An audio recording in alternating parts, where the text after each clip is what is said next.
നമസ്കാരം. എല്ലാ പ്രിയപ്പെട്ട പ്രേക്ഷകർക്കും ഗ്രാൻഡ് ഇലക്ഷൻ ഡിബേറ്റിലേക്ക് സ്വാഗതം. നിങ്ങൾക്കറിയുന്ന പോലെ നിയമസഭാ തെരഞ്ഞെടുപ്പിന് ഇനി 16 ദിവസങ്ങൾ മാത്രമേ ഉള്ളൂ. നാമനിർദ്ദേശ പത്രികയുടെ സൂക്ഷ്മ പരിശോധനയും ഇന്ന് പൂർത്തിയായി. പ്രചാരണ ഗോതയിൽ സ്ഥാനാർത്ഥികളും നേതാക്കളും വാക്പോരും ആരോപണ പ്രത്യാരോപണങ്ങളുമായി ഇന്ന് കളം നിറയുന്ന കാഴ്ച നാടെങ്ങും കണ്ടു.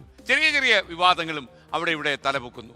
തെരഞ്ഞെടുപ്പ് കാലത്ത് സർവ്വസാധാരണമായി കാണുന്ന ഈ കലാപരിപാടികൾക്ക് ഇത്തവണത്തെ നിയമസഭാ തെരഞ്ഞെടുപ്പിലും ഒരു മാറ്റവും വന്നിട്ടില്ല.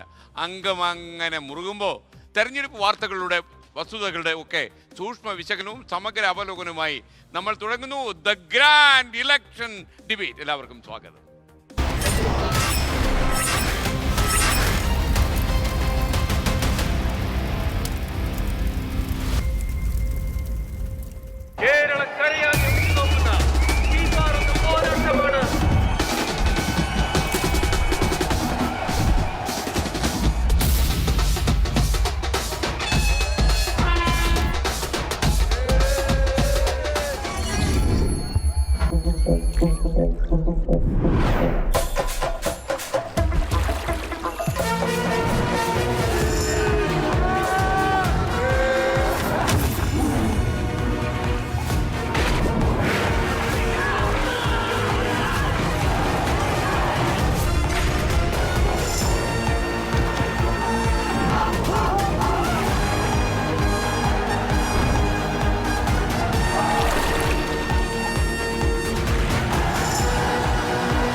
നിർമ്മിത ബുദ്ധിയുടെ ഫ്ലവേഴ്സിന്റെ പ്രതിഭാധനരായ കലാകാരന്മാർ നിർമ്മിച്ച ഒരു പ്രൊമോഷണൽ ട്രെയിലറാണ് നിങ്ങൾ കണ്ടത്.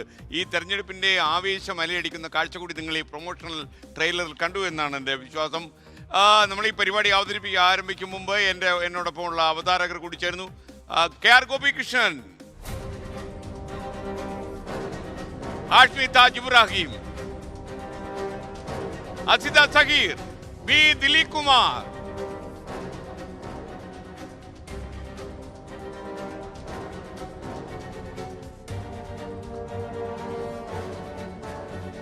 സ്വാഗതം. ഏവർക്കും സ്വാഗതം. അപ്പോൾ ഇന്ന് ശരിക്കും ഒരു ഏതാണ്ട് കാര്യങ്ങൾ കൃത്യമായ ദിവസമാണ്. ഹാഷ്മി, ഇന്നത്തെ ദിവസത്തിന്റെ ഒരു പ്രത്യേകത എന്താ? ഇന്നേക്ക് 17-ാം നാൾ കേരളം പോളിംഗ് ബൂത്തിലാണ്. കൃത്യം 15-14 ദിവസങ്ങൾ മാത്രമേ ഇനി പരസ്യ പ്രചാരണത്തിനുള്ളൂ. വാക്പോരുകൾ ശക്തമാകുന്ന കാഴ്ച നമ്മൾ കാണുകയാണ്. ഞാൻ ഇന്നലെ പറഞ്ഞു, ഈ തെരഞ്ഞെടുപ്പിന്റെ നറേറ്റീവ് നിശ്ചയിക്കുന്നത്, അജണ്ട നിശ്ചയിക്കുന്നത് കൃത്യമായി UDF ആണെന്ന് കൃത്യമായി പറയാം.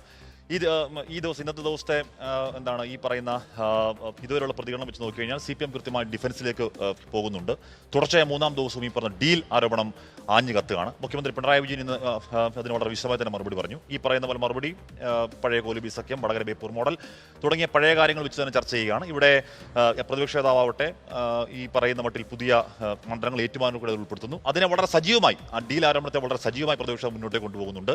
അങ്ങോട്ടും ഇങ്ങോട്ടും ചെറ്റത്തരത്തിന് പിന്നാലെ ഒരുപാട് പുതിയ വാക്പോരുകൾ വരുന്നു, ഒരുപാട് പുതിയ വാക്പ്രയോഗങ്ങൾ വരുന്നു.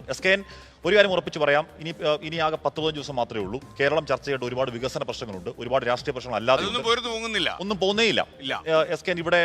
ഇവിടെ LDF-ന് പറയാൻ ഭരണ നേട്ടങ്ങൾ, ദേശീയപാതയുണ്ട്, ഗെയിൽ പൈപ്പ് ലൈൻ ഉണ്ട്, ഈ പറയുന്ന ക്ഷേമ പെൻഷനുണ്ട്, ഒരുപാട് കാര്യങ്ങൾ പറയാനുണ്ട്.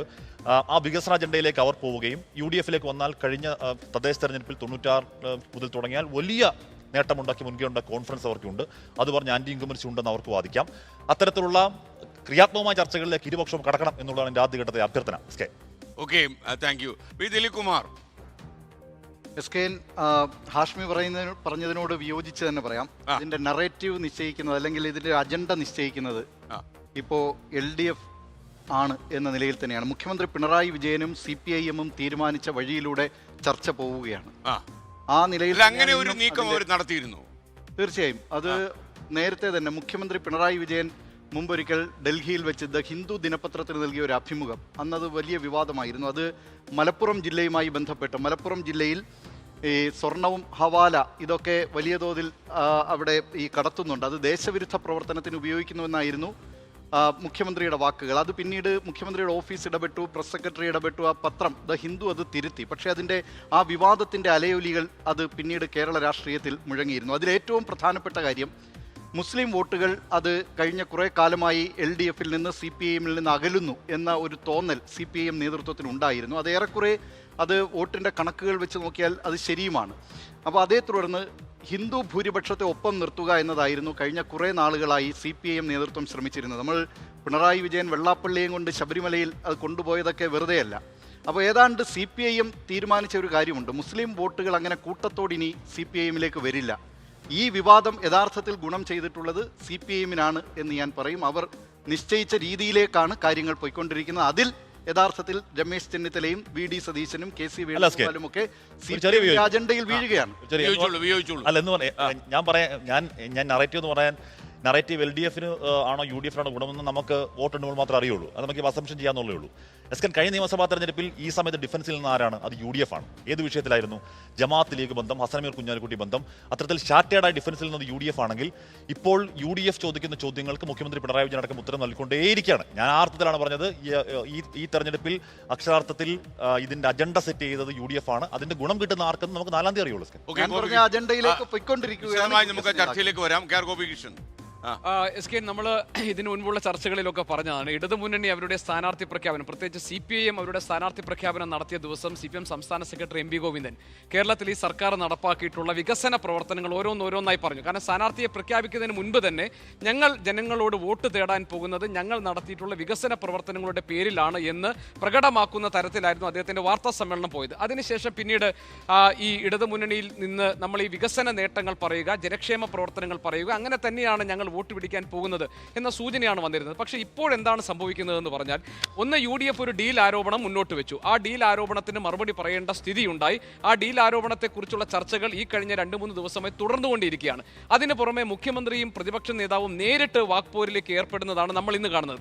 അത് ഡീലിന്റെ കാര്യത്തിൽ മാത്രമല്ല, ഈ കഴിഞ്ഞ ദിവസങ്ങളിൽ ഇടതുമുന്നണിയിലെ സമുന്നതരായ നേതാക്കളുടെ വായിൽ നിന്ന് വീണ, അതെ നമ്മൾ വാവിട്ട വാക്കെന്ന് പറയും, അത്തരം വാക്കുകൾ ഉണ്ടാക്കിയിരിക്കുന്ന പ്രശ്നങ്ങൾ, അതിന്റെ രാഷ്ട്രീയവുമായി ബന്ധപ്പെട്ടിട്ടുള്ള ചർച്ചകൾ നടക്കുകയാണ്. ഇപ്പോൾ കഴിഞ്ഞ ദിവസം ഒരു സംഭവം ഉണ്ടായി കോന്നിയിൽ. ഞാൻ ആ സംഭവത്തിന്റെ ശരിതെറ്റുകളല്ല, കോന്നിയിൽ മുഖ്യമന്ത്രി പൊതുസമ്മേളനത്തിൽ സംസാരിക്കുമ്പോൾ അവിടെ അവരുടെ തന്നെ അടിയുറച്ച ഒരു പ്രവർത്തകൻ ഒരു ചോദ്യം ചോദിക്കാൻ മുതിർന്നപ്പോൾ മുഖ്യമന്ത്രി പറഞ്ഞത് വീട്ടിൽ പോയി ചോദിക്കുന്നതാണ്. ഞാൻ പറഞ്ഞത് അദ്ദേഹം അതിന് വിശദീകരണമൊക്കെ നൽകി.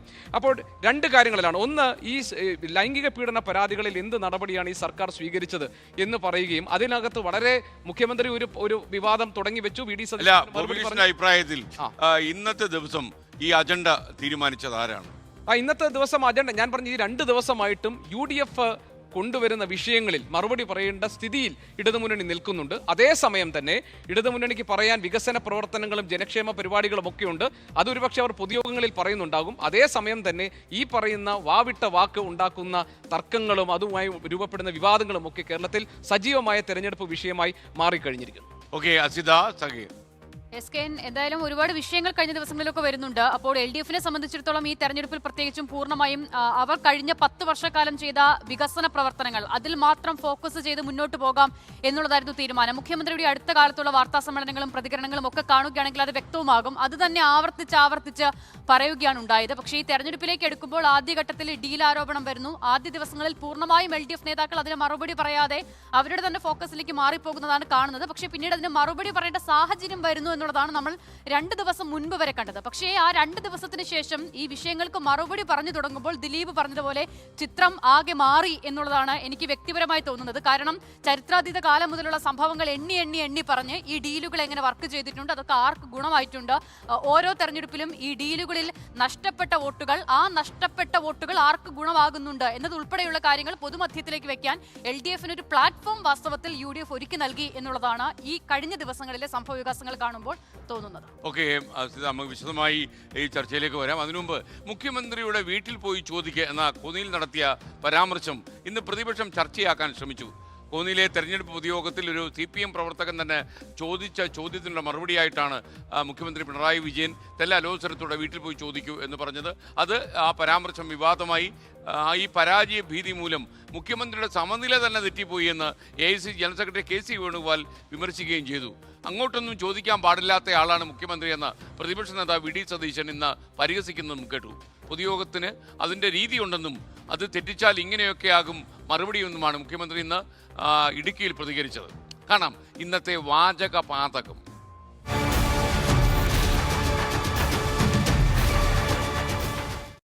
കേരളത്തിൻ്റെ ആവശ്യം വളരെ കൂടുതലാണ്. അത് വീട്ടിൽ പോയി ചോദിച്ചാൽ മതി. കേരളത്തിൻ്റെ ആവശ്യം വളരെ കൂടുതലാണ്. മുഖ്യമന്ത്രി ഒരാൾ ചോദ്യം ചോദിച്ചപ്പോൾ വീട്ടിൽ പോയി ചോദിക്കാനാണ് പറഞ്ഞത്. വീട്ടിലല്ല, ജനങ്ങൾ തെരുവിലിറങ്ങി നിങ്ങളോട് ചോദ്യങ്ങൾ ചോദിക്കും. നിങ്ങളെ കൊണ്ട് കേരളത്തിലെ ജനങ്ങൾ മറുപടി പറയിപ്പിക്കും. വീട്ടിൽ പോയിട്ടല്ല, തെരുവിലിറങ്ങി ജനങ്ങൾ ചോദ്യം ചോദിക്കും. നിങ്ങളുടെ ദുഷ്ചെയ്തികളെക്കുറിച്ച് ചോദ്യങ്ങൾ ചോദിക്കും. ഇപ്പം ഡീൽ എന്ന് പറഞ്ഞപ്പോൾ അദ്ദേഹം പ്രകോപിതനായി മുഖ്യമന്ത്രി. ഇന്നലത്തെ കൺവെൻഷനിൽ സ്വാഭാവികമായിട്ടൊരു പാർട്ടി പ്രവർത്തകൻ്റെ ചോദ്യമാണ് ഒരു ചോദ്യം ചോദിക്കാൻ. ഇപ്പോൾ ഞങ്ങളൊക്കെ പ്രസംഗിക്കുമ്പം ഇഷ്ടംപോലെ ചോദ്യം ചോദിക്കാറുണ്ട്. അപ്പോൾ വീട്ടിൽ പോയി ചോദിക്കാനാണ് പറയുന്നത്. അപ്പോൾ മുഖ്യമന്ത്രിക്ക് പരാജയം ശരിയായിട്ടും മനസ്സിലായ മുഖ്യമന്ത്രിക്ക് സമനില തെറ്റിയിരിക്കുകയാണെന്നതിന് ഇതിനപ്പുറം വലിയ തെളിവ് വേണോ? ഇത് സമനില തെറ്റിയ പരാമർശമാണ്. സാധാരണഗതിയിൽ ആരെങ്കിലുമൊക്കെ എന്തെങ്കിലും മുഖ്യമന്ത്രിയെ മോശമായിട്ട് പറഞ്ഞാൽ നമ്മുടെ മുഖ്യമന്ത്രി പറയാറുണ്ട് അയാളുടെ മനോനില പരിശോധിക്കണമെന്ന്. ഇത് മുഖ്യമന്ത്രിയുടെ തന്നെ വാക്കുകളാണ്. പാർട്ടി സഖാക്കൾ ആർക്കെങ്കിലും പാർട്ടിയോട് താല്പര്യമുണ്ടെങ്കിൽ അവർ ചോദിക്കണം മുഖ്യമന്ത്രിയോട്, അങ്ങയുടെ മനോനില ഒന്ന് പരിശോധിക്കണമെന്ന്. അങ്ങനെ ചോദ്യം ചോദിക്കാനല്ലോ പത്രസമ്മേളനമല്ലോ പൊതുയോഗം എന്ന് പറഞ്ഞാൽ. ഈ പത്രസമ്മേളനത്തിൽ നിങ്ങൾ ചോദിക്കുന്നത് എന്തുകൊണ്ടാണ്? ഈ പത്രസമ്മേളനം ആയതുകൊണ്ടല്ലേ. നിങ്ങളെല്ലാവരും വന്ന് എൻ്റെ പൊതുയോഗത്തിൻ്റെ മുമ്പിൽ ഇരുന്നിട്ട് ആളും ചോദ്യം ചോദിക്കൂ. അങ്ങനെ ചോദിച്ചാൽ കിട്ടുന്ന മറുപടി അത് തന്നെയായിരിക്കും. അത് സ്വാഭാവികമല്ലേ. പി ദിലീപ്കുമാർ, ശരിക്കും ഇന്ന് ഒരുപക്ഷെ ഈ ഒരു അദ്ദേഹത്തിൻ്റെ ഒരു പ്രഭാഷണത്തിനിടെ അദ്ദേഹം പറഞ്ഞ ഒരു കാര്യം, ഒരു പൊതുസമ്മേളനമാണെങ്കിൽ അതിൽ ആളുകൾ പങ്കെടുത്ത് സമ്മേളനം പോലെ ചോദ്യങ്ങൾ ചോദിക്കേണ്ട ഇടമല്ല, അതിന് പത്രസമ്മേളനത്തിൽ വന്നിരിക്കണം, അതല്ലെങ്കിൽ പറയേണ്ട രീതിയിലൊക്കെ പറയേണ്ടി വരും എന്നായിരുന്നു അദ്ദേഹം ഇന്ന് അതിനെക്കുറിച്ച് ന്യായീകരിച്ചുകൊണ്ട് തന്നെ കട്ടപ്പനയിൽ പറഞ്ഞത്. SKN നമ്മുടെ നേതാക്കൾ കാലത്തിനനുസരിച്ച് മാറേണ്ടവരാണ് എന്ന കാര്യത്തിൽ യാതൊരു തർക്കവുമില്ല. കാരണം പഴയ ഒരു ശൈലി പിന്തുടരുന്ന നേതാക്കളുണ്ട്. അവരെ സംബന്ധിച്ച് വളരെ VS ഒക്കെ പണ്ട് നേരത്തെ VSൻ്റെയൊക്കെ പ്രസംഗം ആദ്യകാലത്ത് പലർക്കും അരോചകമായി തോന്നിയിരുന്ന ഒരു പ്രസംഗമാണ്.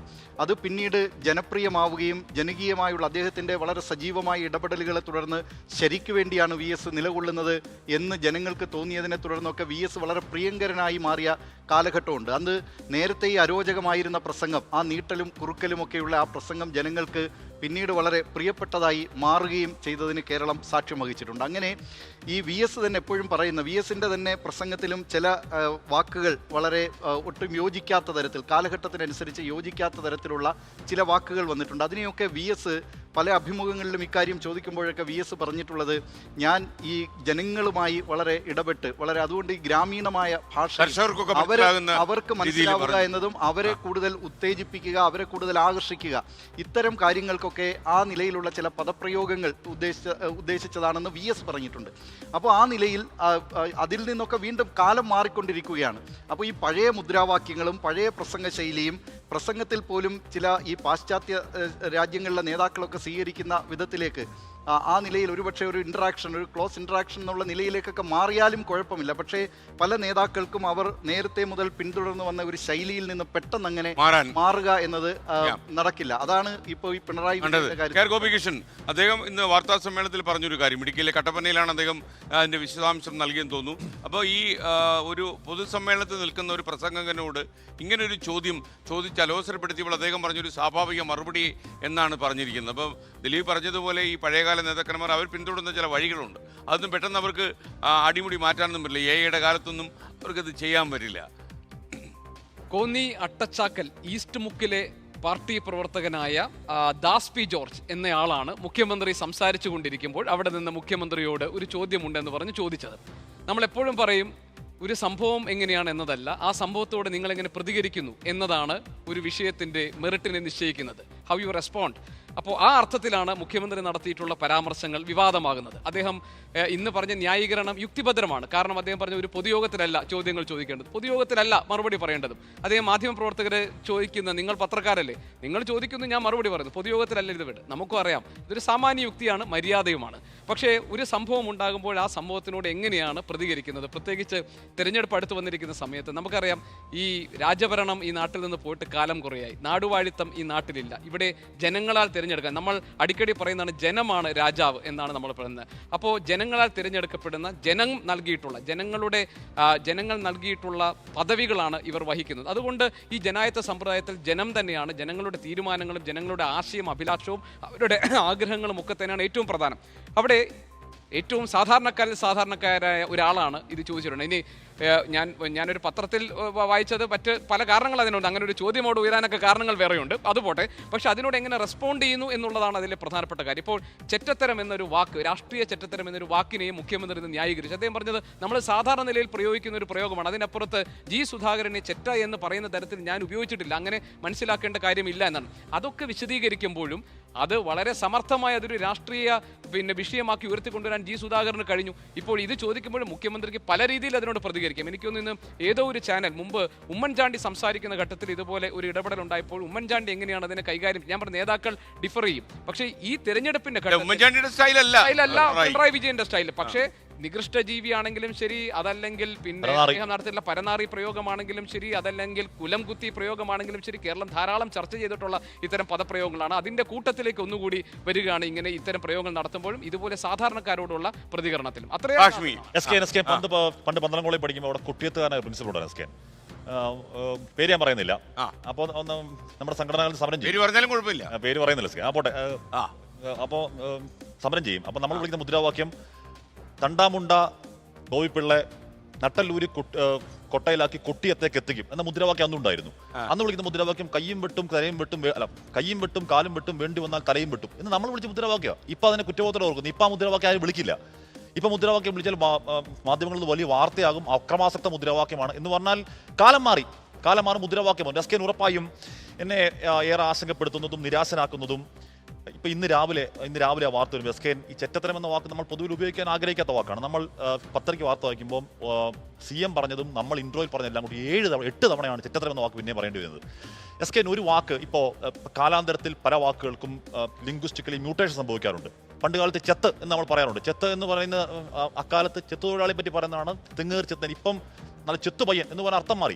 പക്ഷേ എസ്കെൻ ഈ ചെറ്റ എന്ന വാക്കിന് അർത്ഥം മാറാത്ത വാക്കാണ്. ഇപ്പോഴും അതിനൊരു ഫ്യൂഡൽ മാടമ്പി സ്വഭാവമുള്ള വാക്കാണ്. ഫ്യൂഡൽ മാടമ്പികൾ താഴെയുള്ള ചെറ്റക്കുടലിൽ കഴിയുന്നവനെ എന്താണ് അവൻ ചെറ്റയാണ്, അധമനാണ്, കൊള്ളാത്തവനാണ് എന്ന് പറഞ്ഞ അതേ അർത്ഥം തന്നെ ഇപ്പോഴും ഉള്ളത്. മുഖ്യമന്ത്രി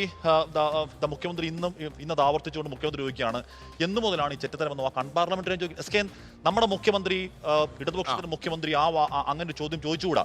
എസ്കെൻ അടക്കം മുഖ്യമന്ത്രിയോട് എപ്പോഴും ഫോണിൽ സംസാരിക്കുന്ന ആളാണ്. മുഖ്യമന്ത്രി ഗുഡ് മോർണിംഗ് എന്ന് പറഞ്ഞ് ഫോൺ എടുക്കുന്ന ആളാണ് എസ്കെൻ, അല്ലെങ്കിൽ ഗുഡ് ഈവനിങ് പറയുന്ന ആളാണ് എസ്കെൻ. ഇപ്പോൾ മുണ്ടയിൽ കോറിന്റെയും കല്യാണിന്റെയും മകനായി ജനിക്കുന്ന 40കളിലോ 50കളിലോ 60കളിലോ ഒന്നും ആ ഭാഷാഭാഗത്വം ഇല്ല.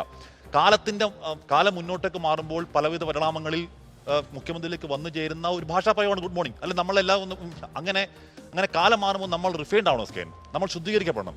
അങ്ങനെ ശുദ്ധീകരിക്കപ്പെടുന്നില്ലെങ്കിൽ അത് രാഷ്ട്രീയമായി തെറ്റാണ്. എസ്കെൻ ഇനി ക്ഷീരബലം 101 ആവർത്തിക്കുന്നത് പോലെ മുഖ്യമന്ത്രി ചെറ്റത്തരം എന്ന വാക്ക് ആവർത്തിച്ചാൽ അത് പൗത്രീകരിക്കപ്പെടുന്നില്ല. ചെറ്റത്തരം എന്ന വാക്ക് ഒരു ഫ്യൂഡൽ മാടമ്പി വാക്കാണ് എസ്കെൻ, തർക്കമില്ല. പ്രേക്ഷകരെയും മുഖ്യമന്ത്രി എങ്ങനെയാണ് ഇന്ന് കട്ടപ്പനയിൽ ഇത് ന്യായീകരിച്ചത് എന്ന് അറിയാൻ വേണ്ടി ഞാൻ ആശുപത്രിക്ക് വരുന്ന മുമ്പ് അതൊന്ന് കേൾപ്പിക്കാം. പ്ലേ. സുധാകരനെ ചെറ്റ എന്ന് വിളിക്കണം നിങ്ങൾ ആഗ്രഹിച്ചിരുന്നു, പക്ഷെ ഞാൻ വിളിച്ചിട്ടില്ല. അതാണ് ഇതിന്റെ എല്ലാം ഭാഗം കേട്ടോ.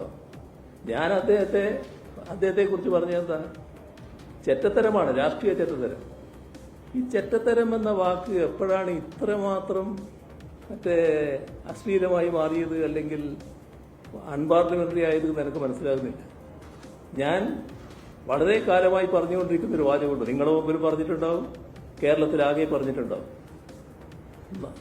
ചില്ലറ വോട്ടിനും 4 സീറ്റിനും വേണ്ടി രാഷ്ട്രീയ ചെറ്റത്തരം കാണിക്കുന്നവരല്ല ഞങ്ങളെല്ലാവരും ചെറ്റകളെന്നാണ് അതിന്റെ അർത്ഥം. അസിത, മുഖ്യമന്ത്രി അത് നന്നായി ന്യായീകരിക്കാൻ ശ്രമിച്ചുവെങ്കിലും ഭാഷാപ്രയോഗത്തിന് ചില പ്രശ്നങ്ങളുണ്ട്, പറഞ്ഞോളൂ. തീർച്ചയായും ആ പ്രയോഗത്തിന് പ്രശ്നമുണ്ട് സ്കെൻ. രാഷ്ട്രീയമായ ചെറ്റത്തരം എന്നാണ് പറഞ്ഞത് എന്നുള്ളതാണ് മുഖ്യമന്ത്രി വിശദീകരിക്കുന്നത്. അദ്ദേഹത്തെ വ്യക്തിപരമായി അധിക്ഷേപിച്ചതല്ല എന്നുള്ളതാണ്. പക്ഷേ സ്കെൻ, ഈ വാക്കുകളുടെ പ്രശ്നം വാസ്തവത്തിൽ പൊളിറ്റിക്കലി ഇൻകറക്റ്റ് ആയ പല വാക്കുകളും കേരളത്തിൽ ഇന്നും പലയിടങ്ങളിലും അത് പൊളിറ്റിക്കലി ഇൻകറക്റ്റ് ആണ് എന്ന് അറിയാതെ പ്രയോഗിക്കുന്നുണ്ട് എന്നുള്ളതാണ് ഏറ്റവും പ്രധാനപ്പെട്ട കാര്യം. അതിൽ ഈ ചെറ്റ അല്ലെങ്കിൽ ചെറ്റത്തരം എന്ന് പറയുന്ന ഒരു വാക്ക് അതൊരു ക്ലാസ് പൊളിറ്റിക്സിനെ ഡിഫൈൻ ചെയ്യുന്ന വാക്കാണ്. അവിടെയാണ് അതിന്റെ പ്രശ്നം വരുന്നത്. പണ്ട് കാലത്ത് ചെറ്റക്കുടിലിൽ താമസിച്ചിരുന്ന ആളുകളെ അവരുടെ തരം, ചെറ്റക്കുടിലിൽ താമസിക്കുന്ന ആളുകളുടെ തരം എന്ന തരത്തിൽ അധിക്ഷേപിക്കാനായി ഉപയോഗിച്ചിരുന്ന ഒരു വാക്കാണ് അത് ഇവിടെ വീണ്ടും ഉപയോഗിക്കപ്പെടുമ്പോൾ ഉണ്ടാകുന്ന പ്രശ്നമാണ് അതിൽ ഉള്ളത്.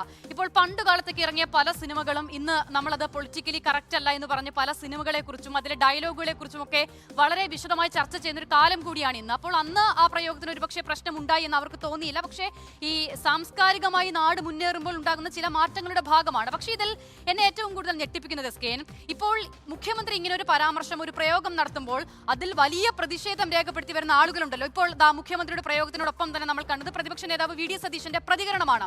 അദ്ദേഹം എത്ര രൂക്ഷമായ ഭാഷയിലാണ് അതിനെ പ്രതികരിക്കുന്നത് എന്നുള്ളത് കൂടിയാണ്. അപ്പോൾ അദ്ദേഹത്തിന് ആ ബോധ്യം ഉണ്ടാകണം, ആ വാക്ക് പൊളിറ്റിക്കലി ഇൻകറക്റ്റ് ആണ് എന്നുള്ളതും അതൊരു ക്ലാസ് പൊളിറ്റിക്സിനെ ഡിഫൈൻ ചെയ്യുന്നതാണ് എന്നുള്ളതും ഒരു പൊതുമധ്യത്തിൽ ഉപയോഗിക്കാൻ പാടില്ലാത്തതുമാണെന്ന്. പക്ഷേ ഈ പറയുന്ന ഇതേ മുഖ്യമന്ത്രിയെ ഒരു 3 വർഷങ്ങൾക്കപ്പുറം കെ സുധാകരൻ എന്ന കോൺഗ്രസിന്റെ ഇന്ന് ജീവിച്ചിരിക്കുന്നതിൽ സമുന്നതനായ നേതാവ് മുഖ്യമന്ത്രി ഒരു ചെറ്റയാണെന്ന് പറഞ്ഞിട്ടുണ്ട്. അപ്പോൾ ഇവർക്ക് ആർക്കും പൊള്ളിയിട്ടില്ല. ഇന്ന് മുഖ്യമന്ത്രി പറയുന്ന രാഷ്ട്രീയ ചെറ്റത്തരത്തിന് പൊള്ളുന്ന ആളുകൾക്ക് 3 വർഷം മുൻപും ഇതേ വാക്കിന് ഇതേ പൊളിറ്റിക്കലി ഇൻകറക്ട്നെസ് ഉണ്ടായിരുന്നു, പക്ഷെ അന്ന് പൊള്ളിയില്ല. അപ്പോൾ രാഷ്ട്രീയമായി തങ്ങൾക്കെതിരെ മാത്രം വരുമ്പോൾ അതൊരു ആയുധമാക്കാൻ മാത്രം ഉപയോഗിക്കുന്ന നിലയിൽ ഇതിനെ പ്രയോഗിക്കപ്പെടുന്നിടത്താണ് ഈ പ്രശ്നം എന്നതുകൂടിയുണ്ട്. മുഖ്യമന്ത്രി പറയുന്നുണ്ടല്ലോ ഇത് അൺപാർലമെന്ററി ആണ് എന്നുള്ളത് ഞാൻ അറിഞ്ഞില്ല, എന്ന് മുതലാണ് ഈ പ്രശ്നം എന്ന് മുഖ്യമന്ത്രി ചോദിക്കുമ്പോൾ 3 വർഷം മുൻപ് കെ സുധാകരൻ മുഖ്യമന്ത്രിക്കെതിരെ ഇതേ പ്രയോഗം നടത്തുമ്പോൾ ഇതേ കോൺഗ്രസ് നേതാക്കൾ ഇതേ ആർജവത്തോടു കൂടി അന്ന് ഇത് ചർച്ച ചെയ്തിരുന്നെങ്കിൽ ഒരുപക്ഷെ മുഖ്യമന്ത്രിക്ക് അന്നേ മനസ്സിലായേനെ ഈ പ്രയോഗത്തിൽ പ്രശ്നമുണ്ടെന്ന്. പക്ഷെ അദ്ദേഹത്തിനെതിരെ പ്രയോഗിക്കുമ്പോൾ അദ്ദേഹത്തിന് ആരും പിന്തുണച്ച് രംഗത്ത് വരുന്നില്ല. സ്വാഭാവികമായും അദ്ദേഹത്തിന്റെ മുൻപ് നമ്മൾ പറഞ്ഞതുപോലെ അദ്ദേഹത്തിന്റെ പ്രായം, അദ്ദേഹത്തിന്റെ ആ കാലഘട്ടം, അതിനെ തുടർന്നായിരിക്കണം അദ്ദേഹത്തിന് പ്രശ്നമില്ല എന്ന് തോന്നുന്നത്. പക്ഷെ അത് പ്രശ്നമുള്ള വാക്കാണ്, അത് പൊളിറ്റിക്കലി ഇൻകറക്റ്റ് ആണ്, ക്ലാസ് പൊളിറ്റിക്സിനെ ഡിഫൈൻ ചെയ്യുന്ന വാക്കുമാണ്. ഈ തെരഞ്ഞെടുപ്പിന്റെ കളം ഏതാണ്ട് വ്യക്തമായതോടെ മുഖ്യമന്ത്രിയുടെ പരാമർശം കൂടുതൽ ചർച്ച ചെയ്യപ്പെട്ടു എന്നതാണ് ഇന്ന് നമ്മൾ കണ്ടത്. ഇപ്പോൾ തിരുവനന്തപുരത്ത് നിന്ന് ശ്രീജിത്ത് കൂടി തത്സമയം ചേരുന്നു. ശ്രീജിത്ത്, നമസ്കാരം. ഗ്രാൻഡ് ഇലക്ഷൻ ഡിബേറ്റിലേക്ക് താങ്കൾക്കും സ്വാഗതം. പറയൂ, ഞങ്ങൾ ചർച്ച ചെയ്യായിരുന്നു മുഖ്യമന്ത്രി പറഞ്ഞ ഈ പരാമർശത്തെക്കുറിച്ചും അതിന് പിന്നാലെ VD സതീശൻ പറഞ്ഞ ചില പ്രതികരണത്തെക്കുറിച്ചും പറയൂ.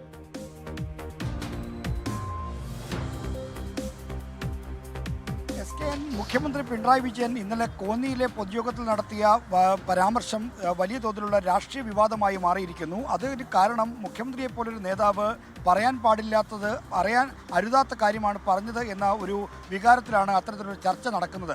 ഇത് രാഷ്ട്രീയ അവസരമായി പ്രതിപക്ഷം ഉപയോഗിക്കുന്നുണ്ട്. അതുകൊണ്ടാണ് പ്രതിപക്ഷ നേതാക്കൾ ഒന്നടങ്കം മുഖ്യമന്ത്രിയുടെ പ്രതികരണത്തിനെതിരെ രംഗത്ത് വരാനുള്ള ഉള്ള കാരണം. ഇവിടെ മുഖ്യമന്ത്രി പൊതുവേദിയിൽ ഇങ്ങനെ ഒരു മറുപടിയാണോ പറയേണ്ടത് എന്ന കാര്യമാണ് പ്രശ്നം.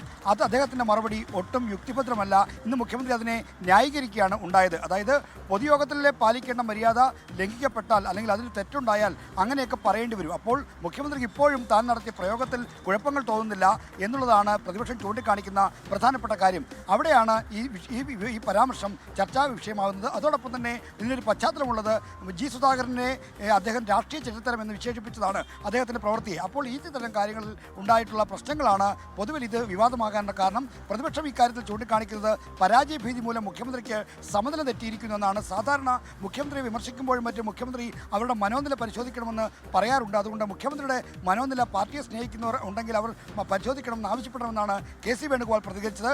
VD സതീശനാകട്ടെ അതിരൂക്ഷമായ ഭാഷയിൽ അങ്ങോട്ടൊന്നും പറയാൻ പാടില്ലാത്ത ഒരാളാണ് മുഖ്യമന്ത്രി എന്നാണ് അദ്ദേഹം കരുതുന്നതെന്ന മട്ടിലുള്ള പ്രതികരണമാണ് നടത്തിയത്. ഇത്തരത്തിൽ കോൺഗ്രസും UDF-ഉം പൊതുവിൽ ഈ വിഷയത്തെ വലിയ വിവാദമാക്കി മാറ്റിയിട്ടുണ്ട്. അതിന് കാരണം പൊതുവേദിയിൽ ഇത്തരം പരാമർശങ്ങൾ, ഇത്തരം പ്രയോഗങ്ങൾ ആശാസ്യമാണോ എന്ന തരത്തിലുള്ള ഒരു പ്രശ്നമുണ്ട്. ആ പ്രശ്നം ഉയർത്തിക്കൊണ്ടുവരുന്നതിന് വേണ്ടിയാണ്. അതാകട്ടെ നേരത്തെ മുഖ്യമന്ത്രിയെ പറ്റി അവർ ഉന്നയിക്കുന്ന വിമർശനങ്ങൾക്ക് അനുപൂരകമായി വരുന്നു എന്നതും ഒരു പ്രധാനപ്പെട്ട വിഷയം തന്നെ.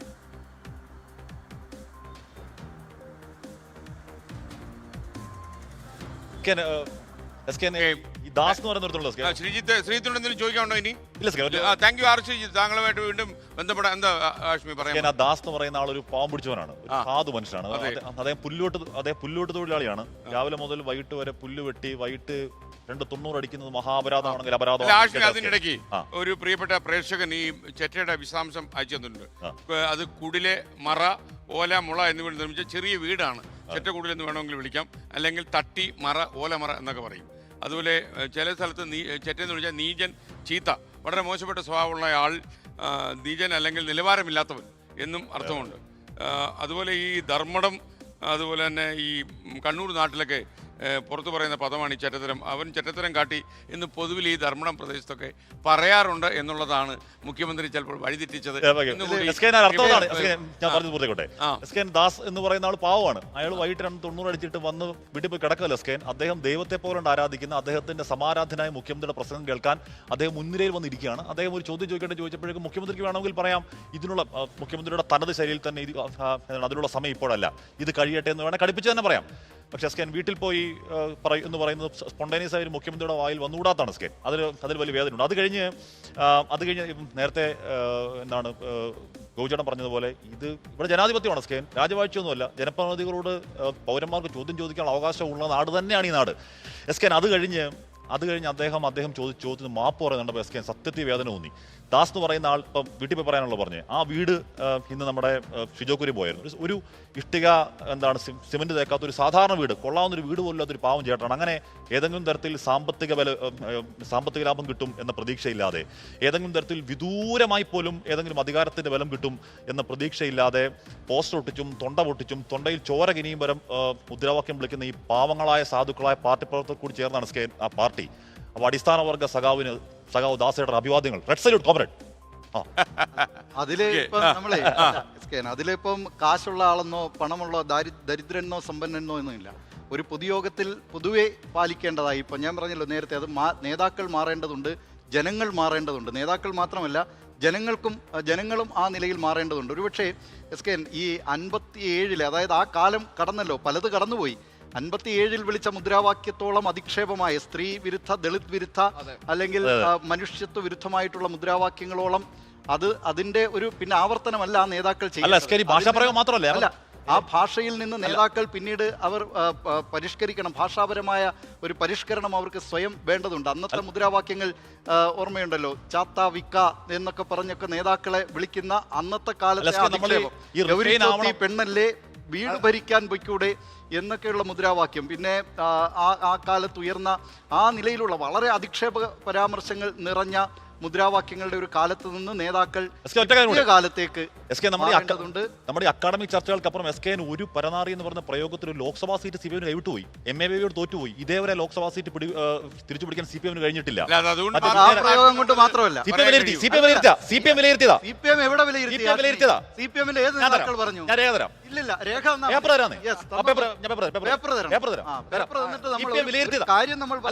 ദിലീപ് കുമാർ ഈ പറയുന്ന മുഖ്യമന്ത്രിയുടെ അവിടുത്തെ അന്ന് മുഖ്യമന്ത്രിയല്ല, ആ പരാമർശം അവിടെ പരാജയത്തിന് കാരണമായി CPM വിലയിരുത്തിയതാണ്. ചർച്ച നടന്നിട്ടുണ്ടാവും,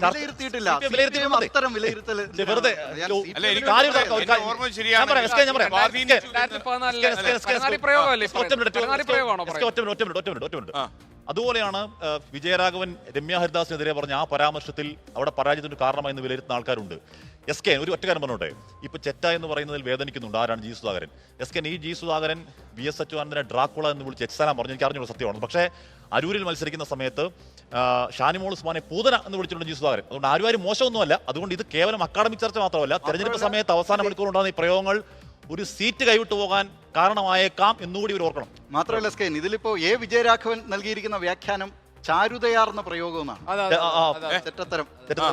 അതിന് കാരണം പറഞ്ഞു ഓരോ സാഹചര്യങ്ങൾക്കനുസരിച്ചിട്ടാണ് ഭാഷയുടെ പ്രയോഗത്തെ മനസ്സിലാക്കേണ്ടതെന്ന് പറഞ്ഞിട്ടാണ് അങ്ങനെ പറയുന്നത്. അല്ല എസ്കേൻ, ഇതിനകത്തെ ഈ ദാസ്പി പറയുന്നു.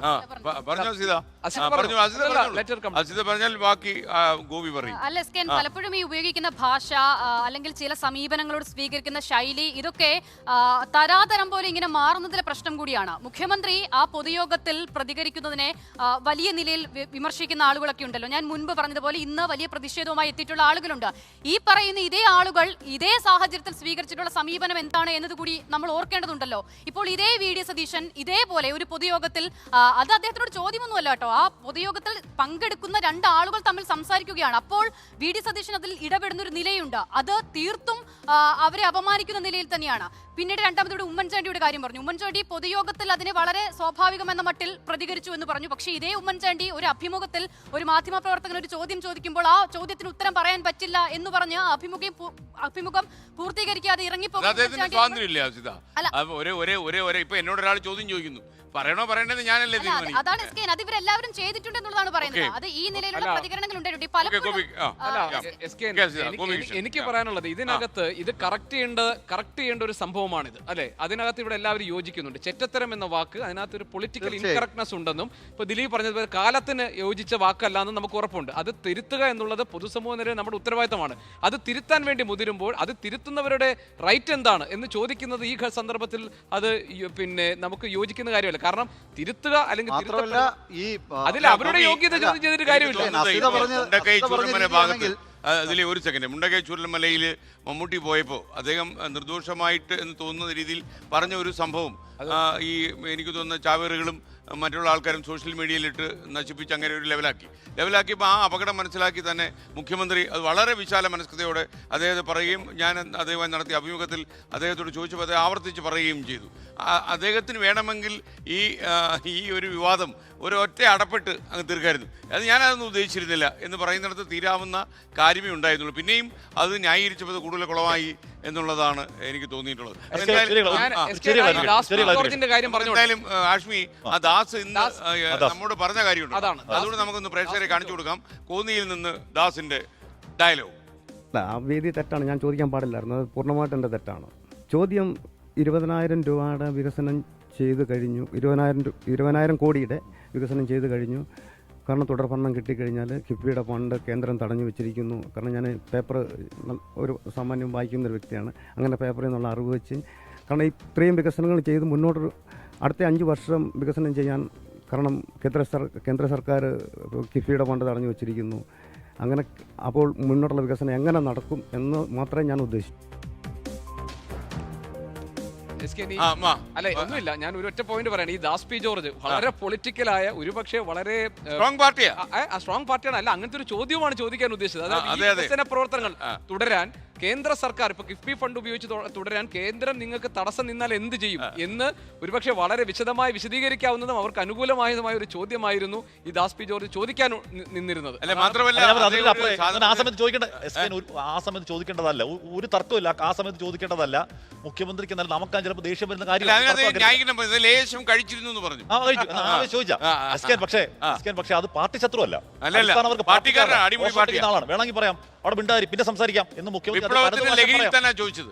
അല്ല, അത് തന്നെയാണ് നേരത്തെ പറഞ്ഞത്. ഈ വി.ഡി. സതീശൻ ഒരു പൊതുയോഗത്തിൽ അവിടെ ബഹളം വെക്കുന്ന ഏതോ പ്രവർത്തകരോടാണ് പറയുന്നത് അവിടെ ഇരിക്കൂ എന്ന്. പിണറായി വിജയൻ പണ്ട് കോട്ടയത്ത് CPIM സംസ്ഥാന സമ്മേളനം നടന്നപ്പോൾ ഇവിടെ ഉഷാവുദ്ദിന്റെ ഗാനമേളയല്ല അവിടെ ഇരിക്കൂ എന്ന് പറഞ്ഞു. ഇത് പറഞ്ഞു ഉള്ളിൽ കിടക്കുന്ന ഉള്ളിൽ കിടക്കുന്ന കള്ളിന്റെ വീര്യം കാണിക്കേണ്ട എന്നാണ് നേരത്തെ ബി ദിലീപ് കുമാർ രേഖ ഉണ്ടോ എന്ന് പറഞ്ഞിരുന്നു. ബി ദിലീപ് കുമാർ മലയാള മനോരമ പത്രം ഒരു വിശ്വാസ പത്രം നടക്കുന്നുണ്ടോ? അല്ല, എനിക്ക് മനോരമയിൽ വരുന്നതെല്ലാം ശരിയാണെന്നുള്ള അഭിപ്രായം എനിക്കില്ല. ഞാൻ ഒരു വാർത്ത വായിച്ചോട്ടെ, ആ സമയത്ത് വാർത്ത വായിച്ചോട്ടെ.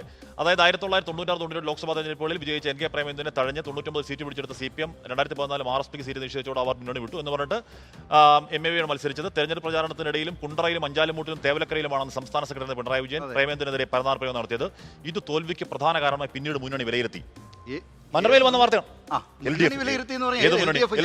റിപ്പോർട്ട് ചെയ്തിട്ടുണ്ട്. മുന്നണിയുടെ ഒരു വിലയിരുത്തലായി വന്നിട്ടില്ല. യോഗത്തിൽ അത്തരം ചർച്ചകളോ പരാമർശങ്ങളോ വന്നിട്ടുണ്ട്. ഇതൊരു അല്ല, നമുക്കിപ്പോ രേഖ കിട്ടില്ല, നമുക്കിപ്പോ പാർട്ടി രേഖ കിട്ടില്ല, നമുക്ക് ആകെ ആശ്രയിക്കാൻ വരുന്ന ഈ വാർത്തകൾ നമ്മുടെ വാർത്തകൾ തന്നെയാണ്. LDF-ഒക്കെ ആകുമ്പോൾ LDF-ലൊക്കെ എത്രയോ ഘടകകക്ഷികളുണ്ട്. മുന്നണി ഞാൻ പറഞ്ഞതാണ് അങ്ങനെ നേതാക്കൾ ആരെങ്കിലും വന്ന് പുറത്തു വന്നേ അവരെ ചർച്ച നടന്നിട്ടുണ്ടാകും. അന്ന് വന്ന വാർത്തകളാണ് പറയുന്നത്. സ്വാഭാവികമായി ഒരു കാര്യം പറഞ്ഞു. അതായത് ഈ ഇത്തരം പരാമർശങ്ങൾ ഉണ്ടാകുമ്പോഴുള്ള ഈ നേതാക്കളുടെ ഒക്കെ പ്രതികരണങ്ങൾ ഉണ്ടല്ലോ, അവരെ അത് അസ്വസ്ഥമാക്കുന്ന ഒരു നിലയുണ്ടല്ലോ. ഇത് വാസ്തവത്തിൽ മറിച്ചൊരു ചോദ്യം ചോദിച്ചാൽ ഒരു അഭിപ്രായ പ്രകടനം മറ്റൊരാൾ നടത്തുമ്പോഴൊക്കെ ഉണ്ടാകുന്ന ഈ അസ്വസ്ഥത അത് ഒരു തരം താൻകോയ്മയിൽ നിന്നും ഉണ്ടാകുന്നതാണ്. ഇവരുടെയൊക്കെ ശൈലി പരിശോധിച്ചാൽ നമുക്ക് പൂർണ്ണമായും മനസ്സിലാകും. നമ്മൾ ഈ മറിച്ച് ചോദ്യം ചോദിക്കുമ്പോൾ ഉണ്ടാകുന്ന അസ്വസ്ഥതയെ ഒരു തരത്തിൽ ഫാസിസ്റ്റ് സ്വഭാവം എന്നൊക്കെ വിശേഷിപ്പിക്കാറുണ്ട്. ഈ ഒരു കൂട്ടം നേതാക്കൾ, അതിപ്പോൾ ഇപ്പോൾ പ്രധാനമന്ത്രിയായിരിക്കുന്ന നരേന്ദ്രമോദി മുതൽ ഇങ്ങോട്ട് കേരളത്തിലേക്കുള്ള ഇവിടെ ഒരുപാട് ആളുകളുടെ പേര് പറഞ്ഞല്ലോ, ഇവരെയൊക്കെ എടുത്ത് നോക്കിയാൽ നമുക്ക് അങ്ങനെ തന്നെ കാണാം. ഒരു തരം താൻ കോയ്മയിൽ നിന്നും ഉണ്ടാകുന്നതാണ് ഈ ചോദ്യം ചോദിക്കുമ്പോഴും മറിച്ചൊരു അഭിപ്രായം പറയുമ്പോഴും ഒക്കെ ഉണ്ടാകുന്ന അസ്വസ്ഥത. പിന്നീട് അത് തിരിച്ചു കാലാവസ്ഥയുണ്ട്. കാര്യം അവർ ആദ്യം ചോദ്യത്തിന്റെ കൂരമ്പേറ്റ് അവർ അസ്വസ്ഥരായിരിക്കുന്ന സമയത്ത് പിന്നെ ആവശ്യമില്ലാത്തൊരു ചോദ്യം കയറി ചോദിച്ചു കഴിഞ്ഞാൽ ഇവർ അസ്വസ്ഥരാകും. ആ നിലയിൽ തിരുത്തിയിട്ടുള്ള ആളുകളും ഉണ്ട്. മാത്രമല്ല നമ്മുടെ സംസ്ഥാനത്ത് നമ്മളിപ്പം പറയുന്ന ഇപ്പം മുഖ്യമന്ത്രി ആയാലും ഇങ്ങനെയുള്ള ആളുകളൊക്കെ ഇത്തരം വാക്കുകൾ ഉപയോഗിക്കുന്നതൊന്നും അത്ര അപൂർവമല്ല. പലപ്പോഴും നിശ്ചിതമായ വാക്കുകൾ ചോദ്യം ചോദിക്കുന്ന ആളിനെ തളർത്തുന്നത് ഉണ്ടായിട്ടുണ്ട്. പക്ഷേ ഇത് പാടില്ലാത്തതുമാണ്. പ്രത്യേകിച്ച് ഒരു തെരഞ്ഞെടുപ്പ് കാലത്തും കൂടിയാണ്. ഇവിടെ എല്ലാവരും പറഞ്ഞതുപോലെ ആ തെരഞ്ഞെടുപ്പിൽ ആ രാഷ്ട്രീയ പ്രസ്ഥാനത്തെ പ്രതിനിധീകരിക്കാനായി വന്നിരിക്കുന്ന ആൾ കൂടിയാണ്. അപ്പോൾ അത് ചോദിക്കേണ്ട വേദിയാണോ അങ്ങനെയാണോ ചോദിക്കേണ്ടത് എന്നുള്ളതൊക്കെ രണ്ടാമത്തെ കാര്യം. പക്ഷേ ഒരു ആവേശം കൊണ്ട് ഉണ്ടാകുന്നതാണ്. അതാണ് വാസ്തവത്തിൽ സംഭവിക്കുന്നത്. ജി സുധാകരൻ നോക്കൂ, ജി സുധാകരൻ ആ സമയം മുതൽ തെരഞ്ഞെടുപ്പ് പ്രചരണ യോഗത്തിലൊക്കെ പറയുന്നത് ഇത് മാത്രമാണ്. എസ് കെ എന്ന് പറഞ്ഞാൽ അദ്ദേഹം പറഞ്ഞുകൊണ്ടിരിക്കുന്നത് ഞാൻ ജനിച്ചത് ചെറ്റക്കൂടിലാണ്, ചെറ്റ എന്നുള്ളതിന്റെ അത് കഴിഞ്ഞ് ഏറ്റവും ചുരുങ്ങിയത് ഒരു 6 or 7 പ്രചരണ യോഗത്തിൽ ജി സുധാകരൻ പറഞ്ഞുകൊണ്ടിരിക്കുന്നത് ഇത് മാത്രമാണ്. എന്നാൽ പറഞ്ഞു തുടങ്ങുന്നത് തന്നെ നമ്മുടെ മുഖ്യമന്ത്രി എന്നെ ചെറ്റ എന്ന് വിളിക്കുന്നു, എനിക്കതിൽ അഭിമാനമുണ്ട്, ഞാൻ ചെറ്റയാണ്, കഷ്ടപ്പെടുന്നതിന് ഇത് തുടങ്ങുന്നത് ഇങ്ങനെയാണ് എന്ന് പറഞ്ഞാൽ അത് രാഷ്ട്രീയം നന്നായി ഉപയോഗിക്കാൻ പറ്റുന്ന വാക്കാണ് എന്ന് അറിയാത്താണല്ലോ ജി സുധാകരൻ. മാത്രമല്ല ജി സുധാകരനെ പോലെ ഇത്രയും മുതിർന്ന ഒരു നേതാവ് ഇങ്ങനെയൊക്കെ വിളമ്പാൻ തീരുമാനിച്ചാൽ അദ്ദേഹത്തിനോട് പറയാൻ തന്നെ ആളുകൾക്ക് പ്രയാസം ഉണ്ടാവും. എങ്ങനെയാണ് അദ്ദേഹത്തെ ഒന്ന് പറഞ്ഞ് ശരിയാക്കി എടുക്കുക? കാര്യം ഞാൻ ഒരിക്കൽ തിരുവനന്തപുരത്ത് AK സെന്ററിന്റെ മുന്നിൽ വെച്ച് ജി സുധാകരൻ മന്ത്രിയായിരിക്കും അദ്ദേഹത്തിനെ ഒരിക്കൽ കണ്ടു. അപ്പോൾ അതിൻ്റെ തലേ ദിവസം അദ്ദേഹം ഇതുപോലെ അപ്രിയമായ ഒരു കാര്യം ഒരാളോട് പറഞ്ഞൊരു സംഭവമായിരുന്നു. നമ്മളത് അതിലേക്ക് നമ്മൾ പോകുന്നില്ല. അപ്പോൾ ഞാൻ അദ്ദേഹത്തോട് പറഞ്ഞു എന്തായാലും മാഷെ അത് കിടിലമായി എന്ന് പറഞ്ഞു. എങ്കിൽ ഞാൻ അവനെ ഒരിക്കൽ കൂടി പറയുമെന്ന് പറഞ്ഞു. ഇപ്പൊ ഇവിടെ VS-ന്റെ കാര്യം വിട്ടേക്ക്, ഈ പറയുന്ന എന്താണ് ഷാനിമോൾ ഉസ്മാൻ, ഈ പാവം പിടിച്ചവൻ അതെ ഞാൻ ജി സുധാകരനെതിരെ ഒരു ചെറിയ പരാമർശം നടത്തി ഒരു വാർത്തക്കകത്ത്. അദ്ദേഹം അന്ന് നടത്തിയ വാർത്താ സമ്മേളനത്തിൽ അദ്ദേഹം പറഞ്ഞത് 24 ഒരുത്തനുണ്ട്, അവന്റെ ശബ്ദം കേട്ട് കഴിഞ്ഞാൽ ഗർഭം കലങ്ങിപ്പോവും, എന്നെ വെറുതെ വിട്ടിട്ട് പിന്നാണോ? ഓക്കെ, പക്ഷേ എനിക്ക് ജി സുധാകരൻ എന്ന് പറയുന്ന പൊതുപ്രവർത്തനോട് വലിയ അടുപ്പമുള്ള ഒരാളാണ്, വലിയ ആദരവുള്ള ആളാണ്. കാര്യം ഞാനൊരു കാര്യം പറഞ്ഞുകൊണ്ട് ഒരു പ്രധാനപ്പെട്ട കാര്യത്തിൽ കിടക്കുമ്പോൾ, അതായത് പൊതുമരാമത്ത് വകുപ്പ് പോലെയുള്ള ഒരു സംഭവത്തിൻ്റെ മന്ത്രിസ്ഥാനം ഏറ്റെടുത്താൽ നമ്മൾ എവിടെയെങ്കിലും വെറുതെ ഇങ്ങനെ ആകാശം നോക്കിയാൽ നമ്മുടെ പോക്കറ്റിൽ കൊണ്ട് പൈസ തിരികെ പോകുന്ന ആളുകൾ, അത്ര കൈക്കൂലിക്ക് പൊട്ടൻഷ്യലുള്ള ഒരു ഏരിയ ആണ്. അവിടെയൊക്കെ ഇത്രയും കാലം ഭരിച്ചിട്ട് ഒരു ആരോപണം പോലും അദ്ദേഹത്തിൻ്റെ പേരിൽ ഉയർന്നിട്ടില്ല. അത് ചെറിയ കാര്യമല്ല. ദേവികുളം നിയോജക മണ്ഡലത്തെ LDF-ന്റെ ഉറച്ച കോട്ടയാക്കിയ CPM-ന്റെ കരുത്തനായിരുന്നു ഒരിക്കൽ S. രാജേന്ദ്രൻ. 2006 മുതൽ 2021 വരെ തുടർച്ചയായ 15 കൊല്ലം ദേവികുളത്തിൻ്റെ MLA ആയിരുന്നു രാജേന്ദ്രൻ. എന്നാൽ 2021 CPM-മായി ഉണ്ടായ ചില പ്രശ്നങ്ങൾ കാരണം അദ്ദേഹം CPM-നോട് കലഹിച്ച് പുറത്തേക്ക് വന്നു. അദ്ദേഹം ഇപ്പോൾ BJP-യിൽ ചേർന്നു. BJP-യുടെ ടിക്കറ്റിലാണ് ദേവികുളത്ത് രാജേന്ദ്രൻ മത്സരിക്കുന്നത്. 5 വർഷം നീണ്ടുപോയ സസ്പെൻസുകൾക്കൊടുവിൽ രാജേന്ദ്രൻ BJP-യോട് അടുത്തു. ഇപ്പോൾ BJP-യുടെ സ്ഥാനാർത്ഥിയായി മത്സരിക്കുന്നു ദേവികുളത്തേക്ക്.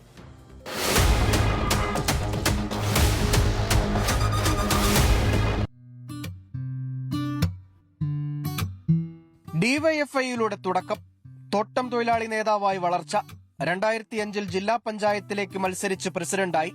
ഇതിനിടയിൽ 2006 നിയമസഭയിലേക്ക് കന്നി അംഗം. കോൺഗ്രസ് കോട്ടയായിരുന്ന ദേവികുളം S. രാജേന്ദ്രൻ കൈയിലൊതുക്കി. 2021 നിയമസഭാ തെരഞ്ഞെടുപ്പിലും S. രാജേന്ദ്രൻ ദേവികുളത്തു നിന്നും മത്സരിക്കുമെന്നായിരുന്നു പ്രതീക്ഷ. എന്നാൽ ടേം നിബന്ധന കൂടുതൽ കർശനമാക്കിയതും പ്രാദേശിക നേതൃത്വത്തിന്റെ എതിർപ്പും സീറ്റ് നഷ്ടമാക്കി. അന്നു മുതൽ രാജേന്ദ്രൻ CPM-യുമായി കലഹിച്ചു. 2021 LDF സ്ഥാനാർത്ഥി A. രാജയെ തോൽപ്പിക്കാൻ രാജേന്ദ്രൻ ശ്രമം നടത്തിയെന്ന് പാർട്ടിയുടെ കണ്ടെത്തൽ. ജില്ലാ കമ്മിറ്റി അംഗമായിരുന്ന രാജേന്ദ്രനെതിരെ നടപടി.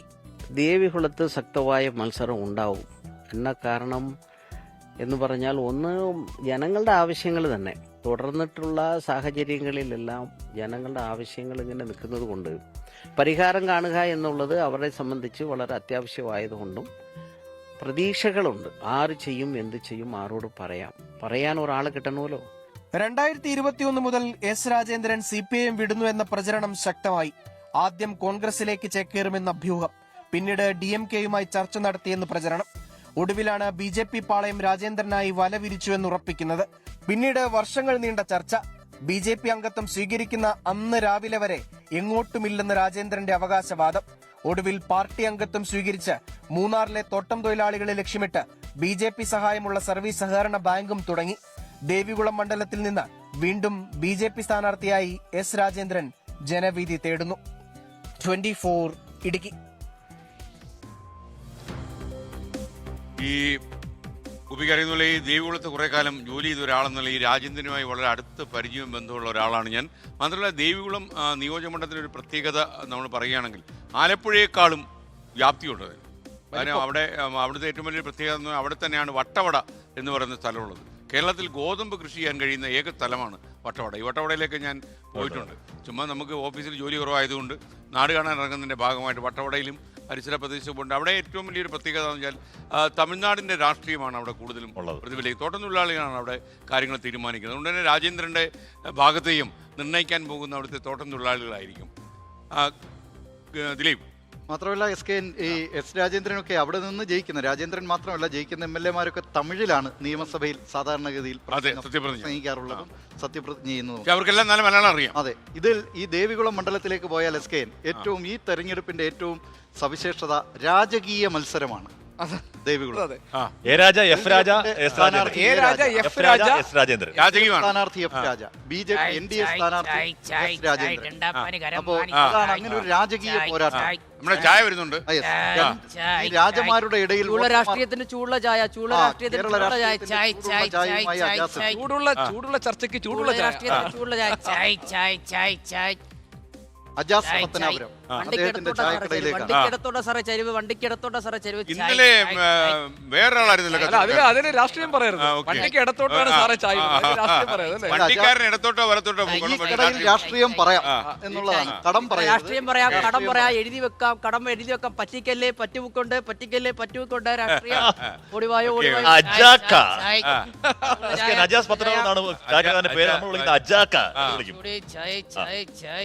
ചായ എടുക്കൂ. അപ്പൊ നമ്മൾ പറഞ്ഞു വന്നത് ദേവികുളത്തെ കാര്യം. രണ്ട് രാജമാരും രാജേന്ദ്രനും തമ്മിലുള്ള മത്സരം. മറ്റൊരു പ്രത്യേകതയുള്ളത് 1957 ആദ്യത്തെ നിയമസഭാ തെരഞ്ഞെടുപ്പിൽ റോസമ്മ പുന്നൂസ് അന്ന് CPI-യുടെ സ്ഥാനാർത്ഥിയായി മത്സരിച്ച് ജയിച്ചു. അത് പ്രോട്ടൈം സ്പീക്കറും റോസമ്മ പുന്നൂസ് ആയിരുന്നു ആ മണ്ഡലത്തിൽ നിന്ന്. നേരത്തെ SKN പറഞ്ഞതുപോലെ സംസ്ഥാനത്തെ ഏറ്റവും വലിയ നിയമസഭാ മണ്ഡലമാണ് ദേവികുളം. ഇപ്പോ അത് റാന്നി ആയിട്ടുണ്ട്. നേരത്തെ അന്ന് റോസമ്മ പുന്നൂസ് അവിടെ MLA ആയി നിയമസഭയിലെത്തിയപ്പോൾ അന്ന് അതിനു മുമ്പ് ഒരു നിയമസഭയില്ലല്ലോ. അതുകൊണ്ട് ഒരു പ്രോട്ടൈം സ്പീക്കർ എന്ന് പറയുന്നത് ഏതായാലും ആ സഭയിലെ ഒരു അംഗം ആയിരിക്കും. അത് റോസമ്മ പുന്നൂസ് ആയിരുന്നു. സ്വന്തമായി സത്യപ്രതിജ്ഞ ചെയ്ത് MLA ആയി എന്നുള്ള ഒരു സവിശേഷതയുമുണ്ട്. ഏതായാലും അവിടെ BK നായർ ആയിരുന്നു കോൺഗ്രസ് സ്ഥാനാർത്ഥി. അന്ന് ദ്വയാംഗ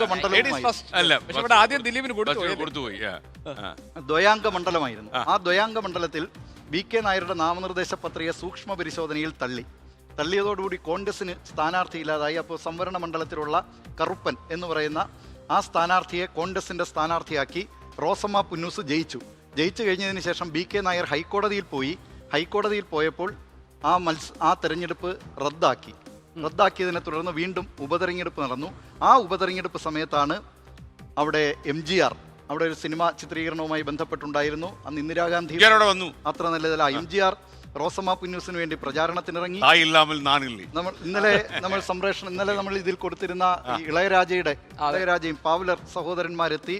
അങ്ങനെ ആ നിലയിലുള്ള ഒരു പ്രത്യേകത. മാത്രമല്ല ഇന്ദിരാഗാന്ധി അടക്കം അവിടെ പ്രചാരണത്തിനെത്തി. അന്നത്തെ കോൺഗ്രസ് അധ്യക്ഷൻ കാമരാജ് ഉൾപ്പെടെ ദേവികുളത്ത് പ്രചാരണത്തിന് വന്നു.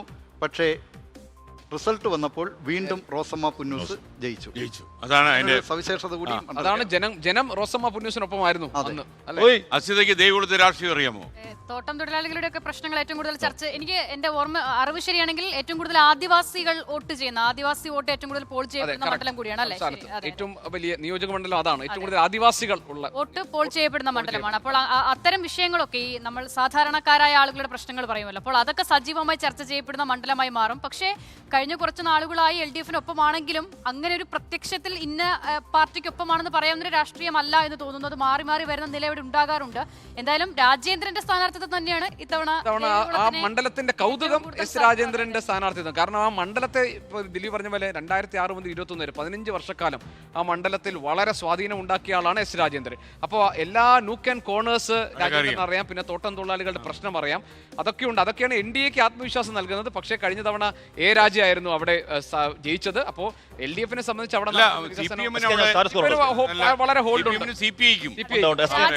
വലിയ സ്വാധീനമുണ്ട്. ചില സ്റ്റാറ്റസ് കവറിനുണ്ട്. ഇപ്പോൾ ഇവരൊക്കെ ചരിത്രം മണ്ഡല ചരിത്രം പറഞ്ഞു. എസ് കെ നിലവിലെ അവസ്ഥ എന്ന് പറഞ്ഞാൽ എക്സ്ക്യൂസ് മീ, ഈ അരിയുണ്ട വേണോ? അരിയുണ്ട അരിയുണ്ടയാണ് വെടിയുണ്ട ഞങ്ങൾക്ക് അരിയുണ്ടൊക്കെ ഇപ്പൊ ഗ്യാസിന്റെ വില കാരണം സാധാരണക്കാരെ അല്ല അത് പറഞ്ഞു കേട്ടോ സാറ്. സാധാരണക്കാർ വിഷയം ചർച്ച ചെയ്യണം സാർ.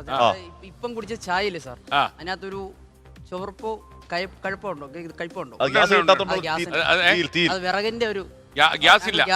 ഞാൻ കട ഇപ്പം ഒരു 15 മിനിറ്റ് ഞാൻ പോകണം, എനിക്ക് നിർത്താറായി. കാരണം ഇതിന്റെ വിഭവങ്ങൾ കുറവ്. രാവിലെ മുതലേ ഞാൻ ചുമച്ച് ഇത് വിറകൊക്കെ വെട്ടിയെടുത്ത് വലിയ പ്രതിസന്ധി. ഇത് ഞാൻ പറഞ്ഞേ ഇപ്പൊ രാഷ്ട്രീയം എങ്ങനെയുണ്ട് ആൾക്കാർ പറയുന്നത് അജാസിന്റെ മണ്ഡലം പത്തനാപുരല്ലേ? അല്ല ഞാൻ പറഞ്ഞ പത്തനാപുരത്തെ പറ്റി ചോദിച്ചു കഴിഞ്ഞാൽ അജാക്കടെ രാഷ്ട്രീയം പറയിപ്പിക്കണോ? പ്രതിസന്ധി ഉണ്ട് സാർ. എസ് കെ അജാക്ക വ്യക്തമായ രാഷ്ട്രീയമുള്ള ആളാണ്. ആ രാഷ്ട്രീയത്തിന് വേണ്ടി കട്ടക്ക് വർക്ക് ചെയ്യുന്ന ആളാണ്. രാഷ്ട്രീയത്തിൽ ഇറങ്ങുമോ ഇലക്ഷൻ കാലത്ത്? അല്ല അത് വയറ്റിപ്പഴപ്പ്. ഇത് വയറ്റിപ്പഴപ്പ്. അജാസേ, പത്തനാപുരത്തിന്റെ അവസ്ഥ ഒന്ന് ചോദിക്കാം. അജാസ് പത്തനാപുരം എന്നല്ലേ അറിയപ്പെടുന്നത്? അതെ സാർ. ജനങ്ങൾ മനസ്സിൽ ഒരാളുണ്ട്, ജനമനസ്സിൽ ഒരാളുണ്ട്. പക്ഷെ പത്തനാപുരത്തുകാർക്ക് ജനമനസ്സല്ല അജാസ് മനസ്സിൽ ജനമനസ്സിൽ ഒരുപാട് പേരുണ്ട്. പക്ഷെ പത്തനാപുരത്തുകാര് കൃത്യമായ രാഷ്ട്രീയ ബോധം ഉള്ളവരായതുകൊണ്ട് എനിക്ക് പറയാൻ കുറച്ച് മടിയുണ്ട്. പക്ഷെ അവരുടെ സ്ഥാനാർത്ഥി റെഡിയാണ്, അവരുടെ ചിഹ്നം റെഡിയാണ്. പത്തനാപുരത്തെ സർപ്രൈസ് ആയിട്ട് അവരൊരാളെ തെരഞ്ഞെടുത്തിരിക്കും. അത് ആ അന്നത്തെ വാർത്ത മൊത്തം പത്തനാപുരത്തിന്റെ രാഷ്ട്രീയമായിരിക്കും. അതായത് പത്തനാപുരത്തിന് സർപ്രൈസ് സംഭവിക്കും. സർപ്രൈസ് ഉണ്ടെന്നാണല്ലോ പറയുന്നത്.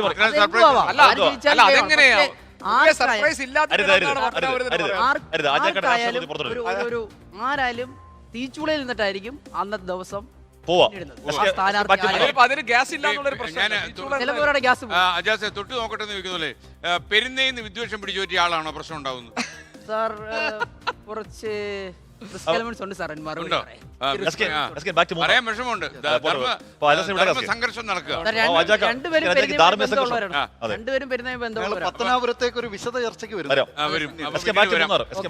അപ്പൊ മാത്രമല്ല കടയടയ്ക്കാൻ പോകുന്ന പറഞ്ഞു. S K back to Munnar. അപ്പം ഞാൻ പറഞ്ഞു വന്നത് എസ് കെ നിലവിൽ എസ് രാജേന്ദ്രൻ എന്ന് പറയുന്ന ആൾ അവിടെ മണ്ഡലത്തിന്റെ നൂക്കാൻ കോടതി മുക്കുമൂലം അറിയാവുന്ന ആളാണ്. വളരെ കണ്ണിങ്ങായ പ്രചരണം എസ് കെ നടത്തുകയാണ്. പുറത്ത് കാര്യമായ കോലാഹലങ്ങളൊന്നുമില്ല. പക്ഷേ അതേസമയം തന്നെ ആഴത്തിലേക്ക് ഇറങ്ങിക്കൊണ്ട് ഓരോ വീടുകളും കയറിക്കൊണ്ട് ശക്തമായ പ്രചരണം എസ് രാജേന്ദ്രൻ അവിടുത്തെ അത്രയും വർഷം MLA ആയിരുന്ന ആളാണ്. CPM കോട്ടയിൽ അതിന്റെ പ്രധാനപ്പെട്ട മേഖലയൊക്കെ അറിയാവുന്ന ആളാണ്. CPM വോട്ട് ചോർത്താൻ എസ് രാജൻ ശ്രമിക്കുന്നു. എ രാജയെ മോശക്കാരെയല്ല. എസ് കെ അവിടുത്തെ സാഹചര്യം വെച്ച് നോക്കിയാൽ എസ് കെ അവിടെ തോട്ടം തൊഴിലാളികൾ, കർഷക തൊഴിലാളികൾ ഈ 3 സ്ഥാനാർത്ഥികളും തോട്ടം തൊഴിലാളി മേഖലയുള്ളവരായതുകൊണ്ട് തന്നെ തോട്ടം തൊഴിലാളി വോട്ടുകൾ സ്പ്ലിറ്റ് ചെയ്യപ്പെടുകയും ഈ കാർഷിക മേഖലയിൽ എന്ന് പറഞ്ഞാൽ അടിമാലി പോലുള്ള കർഷക മേഖലയിൽ നിന്നും കൂടുതൽ വോട്ട് നേടുന്നവർ വിജയിച്ചേക്കും എന്ന് പറഞ്ഞാൽ ഇഞ്ചോടിഞ്ച് പോരാട്ടം നടക്കുകയാണ്. അവിടെ കൃത്യമായ ത്രികോണ പോരാട്ടം തന്നെയാണ്. ആ ത്രികോണ പോരാട്ടത്തിൽ തോട്ടം മേഖലയിലെ സ്ഥാനാർത്ഥികൾ 3 പേരായതുകൊണ്ട് തന്നെ തോട്ടം തൊഴിലാളി വോട്ടുകൾ അവിടെ സ്പ്ലിറ്റ് ചെയ്യപ്പെടുകയും കാർഷിക മേഖലയിൽ നിന്ന് കൂടുതൽ വോട്ട് ആര് നേടുന്നു അവർ ജയിക്കുകയും ചെയ്യും. അതാരാണ് ജയിക്കുക എന്നുള്ള ഒരു അസംഷൻ എനിക്കുണ്ട്. പക്ഷെ അത് ഞാൻ പറയുന്നില്ല. എന്താ അറിയാം, ഞാനിപ്പോൾ ഈ ദേവികുളം താലൂക്കിന്റെ മിക്ക പ്രദേശങ്ങളിലും ഈ മണ്ഡലത്തിൽ പോയിട്ടുണ്ട്. എനിക്ക് തോന്നിയിട്ടുള്ളൊരു കാര്യം, നമ്മൾ അവിടുത്തെ ഈ റേഡിയോ പരിപാടികൾ ചിത്രീകരിക്കുന്നതിൻ്റെ ഭാഗമായിട്ടൊക്കെ അവിടുത്തെ തോട്ടം തൊഴിലാളികളുമായിട്ടൊക്കെ ഒരുപാട് സംസാരിക്കാൻ അവസരം കിട്ടിയിട്ടുണ്ട്. അപ്പോൾ കാര്യം തേയില ചെടികൾക്കിടയിലാണ് അവരുടെ ജീവിതം.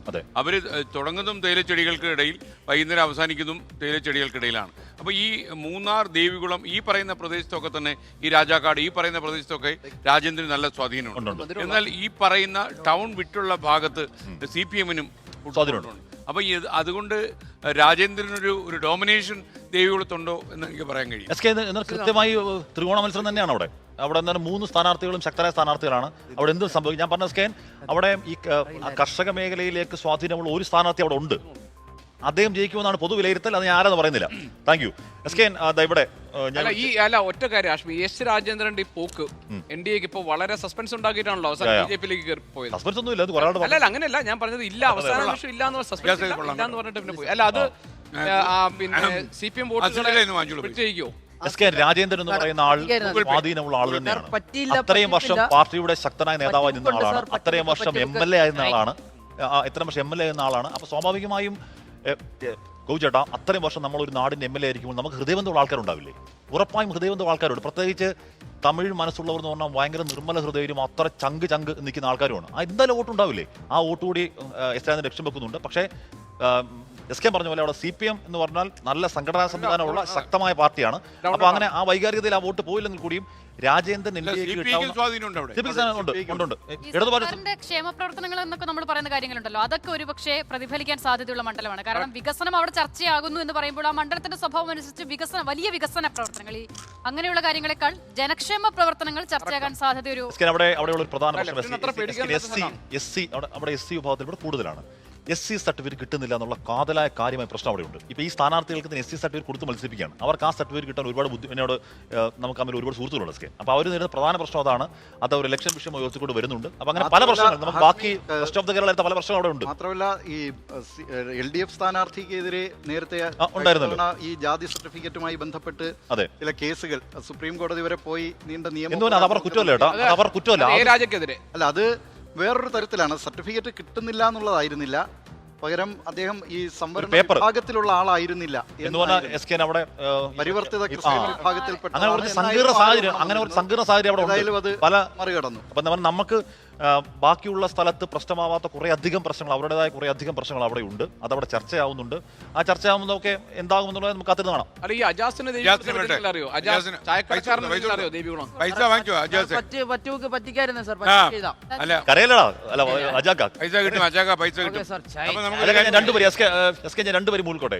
രണ്ടുപേരും മൂളിക്കോട്ടെ. പക്ഷെ അജാസ് ഷാനവാസിന് വിഷമം ഉണ്ടാവരുത്. ചായക്കടക്കാരാ നിന്റെ ചായയില് മധുരമില്ല, വെള്ളത്തിന് ചൂടുമില്ല. ചായക്കടക്കാരാ നിന്റെ ചായയില് മധുരമില്ല, വെള്ളത്തിന് ചൂടുമില്ല, പഞ്ചസാര ലേശമില്ല, കാൽ പൈസ ഞാൻ തരൂല. ചായക്കടക്കാരാ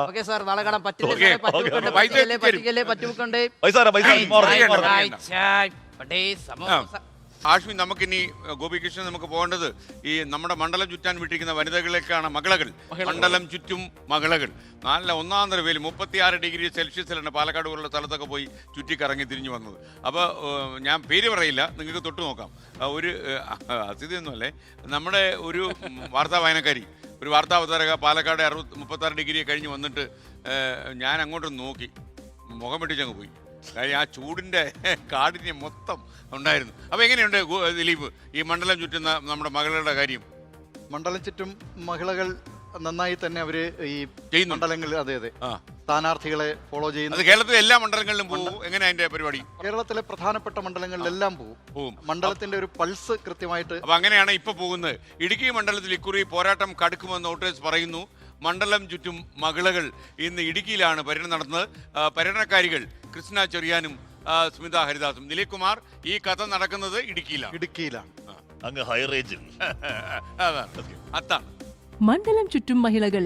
കോ-സ്പോൺസേഡ് ബൈ വോക്കർ ധരിക്കൂ, നടന്നുകൊണ്ടേയിരിക്കൂ.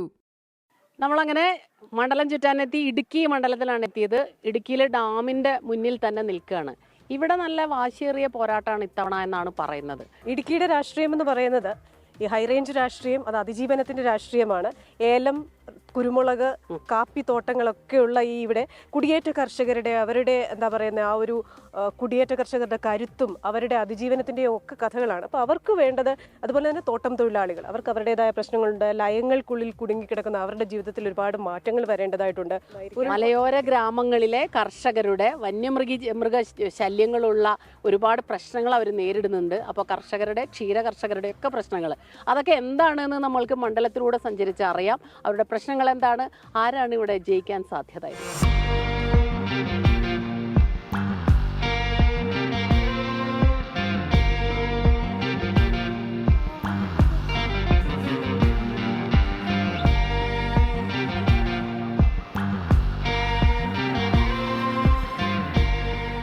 ഇവരിങ്ങനെ മണ്ണിനോട് പടവെട്ടി ജീവിക്കുന്ന മനുഷ്യരാണ്. ചേട്ടന്റെ പേരെന്താ? എൻ്റെ പേര് അഗസ്റ്റിൻ.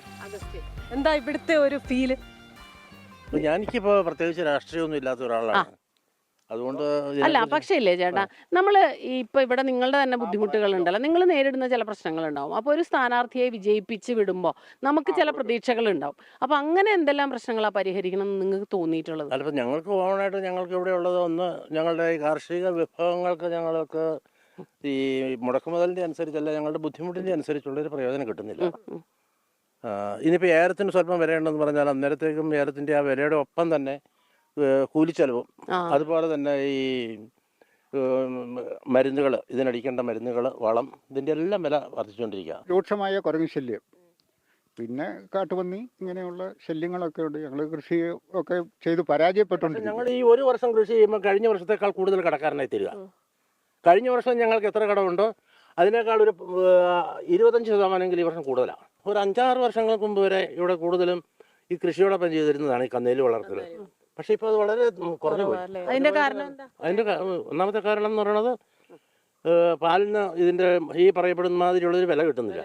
വില കൂടുന്നുണ്ടെങ്കിൽ അതിനനുസരിച്ച് ഓക്കയുടെയും അതിന്റെ കന്നേർ തീറ്റയുടെയും വില കൂടിക്കൊണ്ടിരിക്കുക.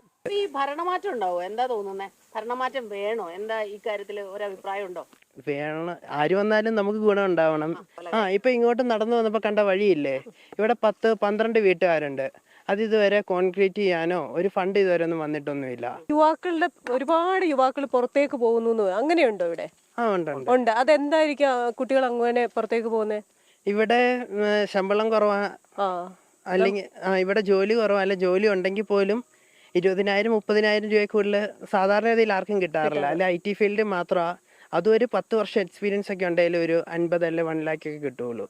സ്റ്റാർട്ടിങ് എല്ലാവർക്കും 10,000 രൂപ ഏത് ജോലിക്ക് പോയാലും. അപ്പോൾ എന്തായാലും എല്ലാവരുടെയും ആവശ്യങ്ങൾ അത് പരിഗണിക്കപ്പെടട്ടെ. അത് ഏത് ഇലക്ഷൻ ആയാലും, ആര് ജയിച്ചാലും, ആര് സ്ഥാനാർത്ഥിയായാലും എല്ലാ മനുഷ്യരെയും പരിഗണിച്ചുകൊണ്ടുള്ള ഒരു ഭരണ സംസ്കാരം നമുക്കുണ്ടാകും എന്ന പ്രതീക്ഷയോടുകൂടി നമ്മൾ ഈ ഏലത്തോട്ടത്തിൽ നിന്ന് മണ്ണിന്റെ മണമുള്ള ഈ ഏലത്തോട്ടത്തിൽ നിന്ന് ഞങ്ങൾ അടുത്ത മണ്ഡലത്തിലേക്ക് യാത്രയാവുന്നു. മണ്ണിന്റെ മണം ഏലത്തോട്ടത്തിൽ പറഞ്ഞപ്പോഴാണ് ഗോപികൃഷ്ണൻ, ഞാനേ നമ്മുടെ NN പിള്ളച്ചേട്ടനെ ഒരു അഭിമുഖം നടത്തുമ്പം ഒരു ചോദ്യം ചോദിച്ചു. പല നിരൂപകർ എഴുതിയിട്ടുള്ള ചോദ്യം വെച്ചാ ചോദിച്ചത്. ഞാൻ ചോദിച്ചു, ചേട്ടാ മലയാള നാടകവേദിയിൽ ചേട്ടന് മണ്ണിന്റെ മണമുള്ള നാടകം എഴുതാനാണോ താല്പര്യം? ഒരു ചോദ്യം ചോദിച്ചു. ഉടനെ വന്നു ഒരു മറുപടി, മണ്ണിന്റെ മണമല്ല, പുണ്ണിന്റെ നാറ്റമാണ് എനിക്ക് ഇഷ്ടം. ഞാൻ തകർന്നുപോയി. ഞാൻ ചോദിക്കാൻ വെച്ചിരുന്ന രണ്ടാമത്തെ ചോദ്യം മറന്നുപോയി. കാര്യം അത്ര കടുപ്പം പിടിച്ചൊരു ബോംബാണ്. അടിച്ചുപോയി നമ്മൾ. ഇവർ ഈ മണ്ണിന്റെ മണമുള്ള നാടാണെന്നൊക്കെ പറഞ്ഞപ്പോഴാണ് പ്രശ്നം. എന്തായാലും ഈ മണ്ഡലം ചുറ്റും മകളകൾ അടുത്ത മണ്ഡലത്തിലേക്ക് നീങ്ങിക്കൊണ്ടിരിക്കുകയാണ്. കേരളത്തിലെ പ്രധാനപ്പെട്ട മണ്ഡലങ്ങളിലെല്ലാം ചുറ്റാനായിട്ട് ഈ മകളകൾ വരുന്നുണ്ടാകും. ഇനി നമുക്ക് ഗോപികൃഷ്ണൻ നമ്മൾ പോകുന്നത് നേമത്തേക്കാണ്. ഒരുപക്ഷെ കേരളത്തിലെ ഏറ്റവും ശ്രദ്ധ ആകർഷിക്കുന്ന ഒരു മണ്ഡലമാണ്. അവിടെ ആരൊക്കെ മത്സരിക്കുന്നു? ദിലീപ് കുമാർ, വി ശിവൻകുട്ടി, നേമത്ത് വി ശിവൻകുട്ടി LDF സ്ഥാനാർത്ഥി, NDA സ്ഥാനാർത്ഥി രാജീവ് ചന്ദ്രശേഖർ, UDF സ്ഥാനാർത്ഥി KS ശബരിനാഥ്. ഇതിൽ 3 പേര്, പ്രത്യേകിച്ച് ഒരു പ്രസ്ഥാനത്തിന്റെ സംസ്ഥാന പ്രസിഡന്റ് നേരിട്ട് മത്സരിക്കുന്നു. ഇത്ര കാലവും സംസ്ഥാന വിദ്യാഭ്യാസ വകുപ്പിനെ ഭരിച്ച വി ശിവൻകുട്ടി മത്സരിക്കുന്നു. അതുകൂടാതെ അപ്പൊ 3 സ്ഥാനാർത്ഥികൾ നമ്മുടെ കൂടെയുണ്ട്.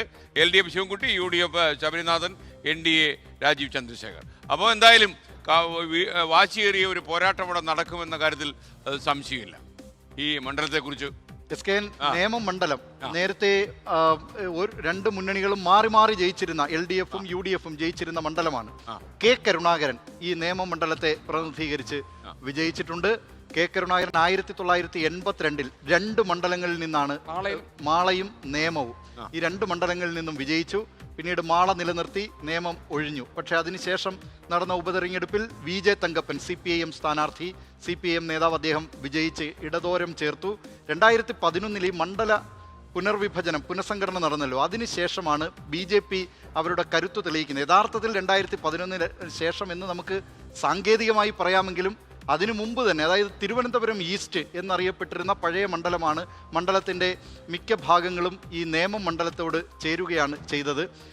ഈ തിരുവനന്തപുരം ഈസ്റ്റ് മണ്ഡലത്തിൽ നേരത്തെ മുതൽ തന്നെ, അതായത് 1984 മുതൽ തന്നെ BJP അവരുടെ കരുത്ത് തെളിയിച്ചിരുന്നു. 80-ലാണ് BJP രൂപീകൃതമാകുന്നത്. 84-ൽ ഹിന്ദു മുന്നണി സ്ഥാനാർത്ഥിയായി P കേരളവർമ്മ രാജ മത്സരിക്കുന്നു. കേരളവർമ്മ രാജ തിരുവനന്തപുരം മണ്ഡലത്തിൽ 1 ലക്ഷത്തിൽ, അതായത് തിരുവനന്തപുരം പാർലമെന്റ് മണ്ഡലത്തിൽ 1 ലക്ഷത്തിൽ പരം വോട്ട് നേടിയാണെന്ന് സംസ്ഥാനത്തെ ഈ മുന്നണി നേതൃത്വങ്ങളെ ഞെട്ടിക്കുന്നത്. 87-ൽ കുമ്മനം രാജശേഖരൻ ആ മണ്ഡലത്തിൽ 2ാം സ്ഥാനത്തേക്ക് എത്തി. മറ്റൊരു അത്ഭുതം, അതായത് തിരുവനന്തപുരം ഈസ്റ്റിൽ. അങ്ങനെ തിരുവനന്തപുരം ഈസ്റ്റ് BJPക്ക് നല്ല സ്വാധീനമുള്ള ഒരു മണ്ഡലം എന്ന നിലയിലേക്ക് അത് മാറുന്നു. അത് പിന്നീട് 2016-ൽ O രാജഗോപാൽ ആ മണ്ഡലത്തിൽ നിന്ന് വിജയിക്കുന്നു. അന്ന് V സുരേന്ദ്രൻപിള്ള UDF സ്ഥാനാർത്ഥി, JDUവിൻ്റെ സ്ഥാനാർത്ഥിയായി. അതും സ്കറിയ തോമസ് കേരള കോൺഗ്രസ് വിഭാഗത്തിനൊപ്പമായിരുന്നു LDFൽ.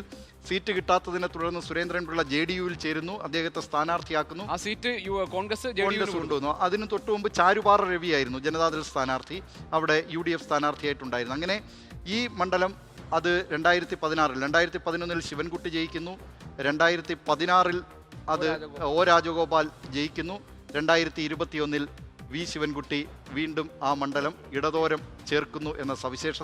നമുക്ക് 2021 മത്സരത്തിന്റെ പ്രത്യേകത അന്ന് കെ മുരളീധരനായിരുന്നു. വീണ്ടും അവിടെ ഒരു ത്രികോണ മത്സരത്തിന്റെ ശക്തി കാരണം 2016 ഒ രാജഗോപാൽ ജയിച്ചപ്പോൾ UDF നേരിട്ട് ഏറ്റവും വലിയ ആക്ഷേപം നിങ്ങൾ BJP വേണ്ടി പണി ചെയ്തു കൊടുത്തു, BJP അക്കൗണ്ട് തുറക്കാൻ വേണ്ടി സഹായിച്ചു എന്നുള്ളതാണ്. ആ ആരോപണം ഉള്ളത് കൊണ്ടാണ് ഒരു ബാലൻസ് ഷീറ്റ് നമുക്ക് പരിശോധിക്കാം. ഇവിടെ നിയമത്തിൽ നമ്മൾ വോട്ട് ഷെയറിലേക്ക് ഒന്ന് പോയി കഴിഞ്ഞാൽ നമുക്ക് നമ്മുടെ ബാക്ക് സ്ക്രീനിലെ വോട്ട് ഷെയർ നമുക്ക് അപ്പം നോക്കാം. SK പോട്ടെ, അത് വരുവാണെങ്കിൽ അത് പറയാം. ഇല്ലെന്നുണ്ടെങ്കിൽ SK അത് വരുന്നില്ല. SK അത് വരും,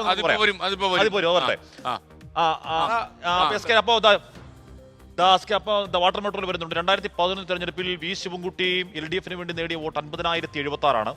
അന്ന് ഒ രാജഗോപാൽ NDAക്ക് വേണ്ടി നേടിയ വോട്ട് 43,661. ചാരുപാറ രവി അന്ന് നേടിയ വോട്ട് 20,248. സ്കേൻ എന്ന് പറയുമ്പോൾ ഈ കാലം എന്ന് പറഞ്ഞാൽ ഒ രാജഗോപാൽ അന്നേ രണ്ടാം സ്ഥാനത്ത് വന്ന മണ്ഡലമാണ്.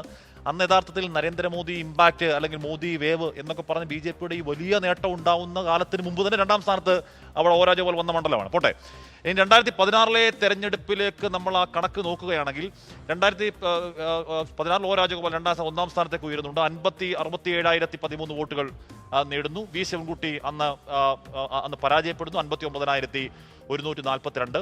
വി സുരേന്ദ്രൻപിള്ള അന്ന് UDF സ്ഥാനാർത്ഥി, അങ്ങേറ്റം ദുർബലനായ സ്ഥാനാർത്ഥി.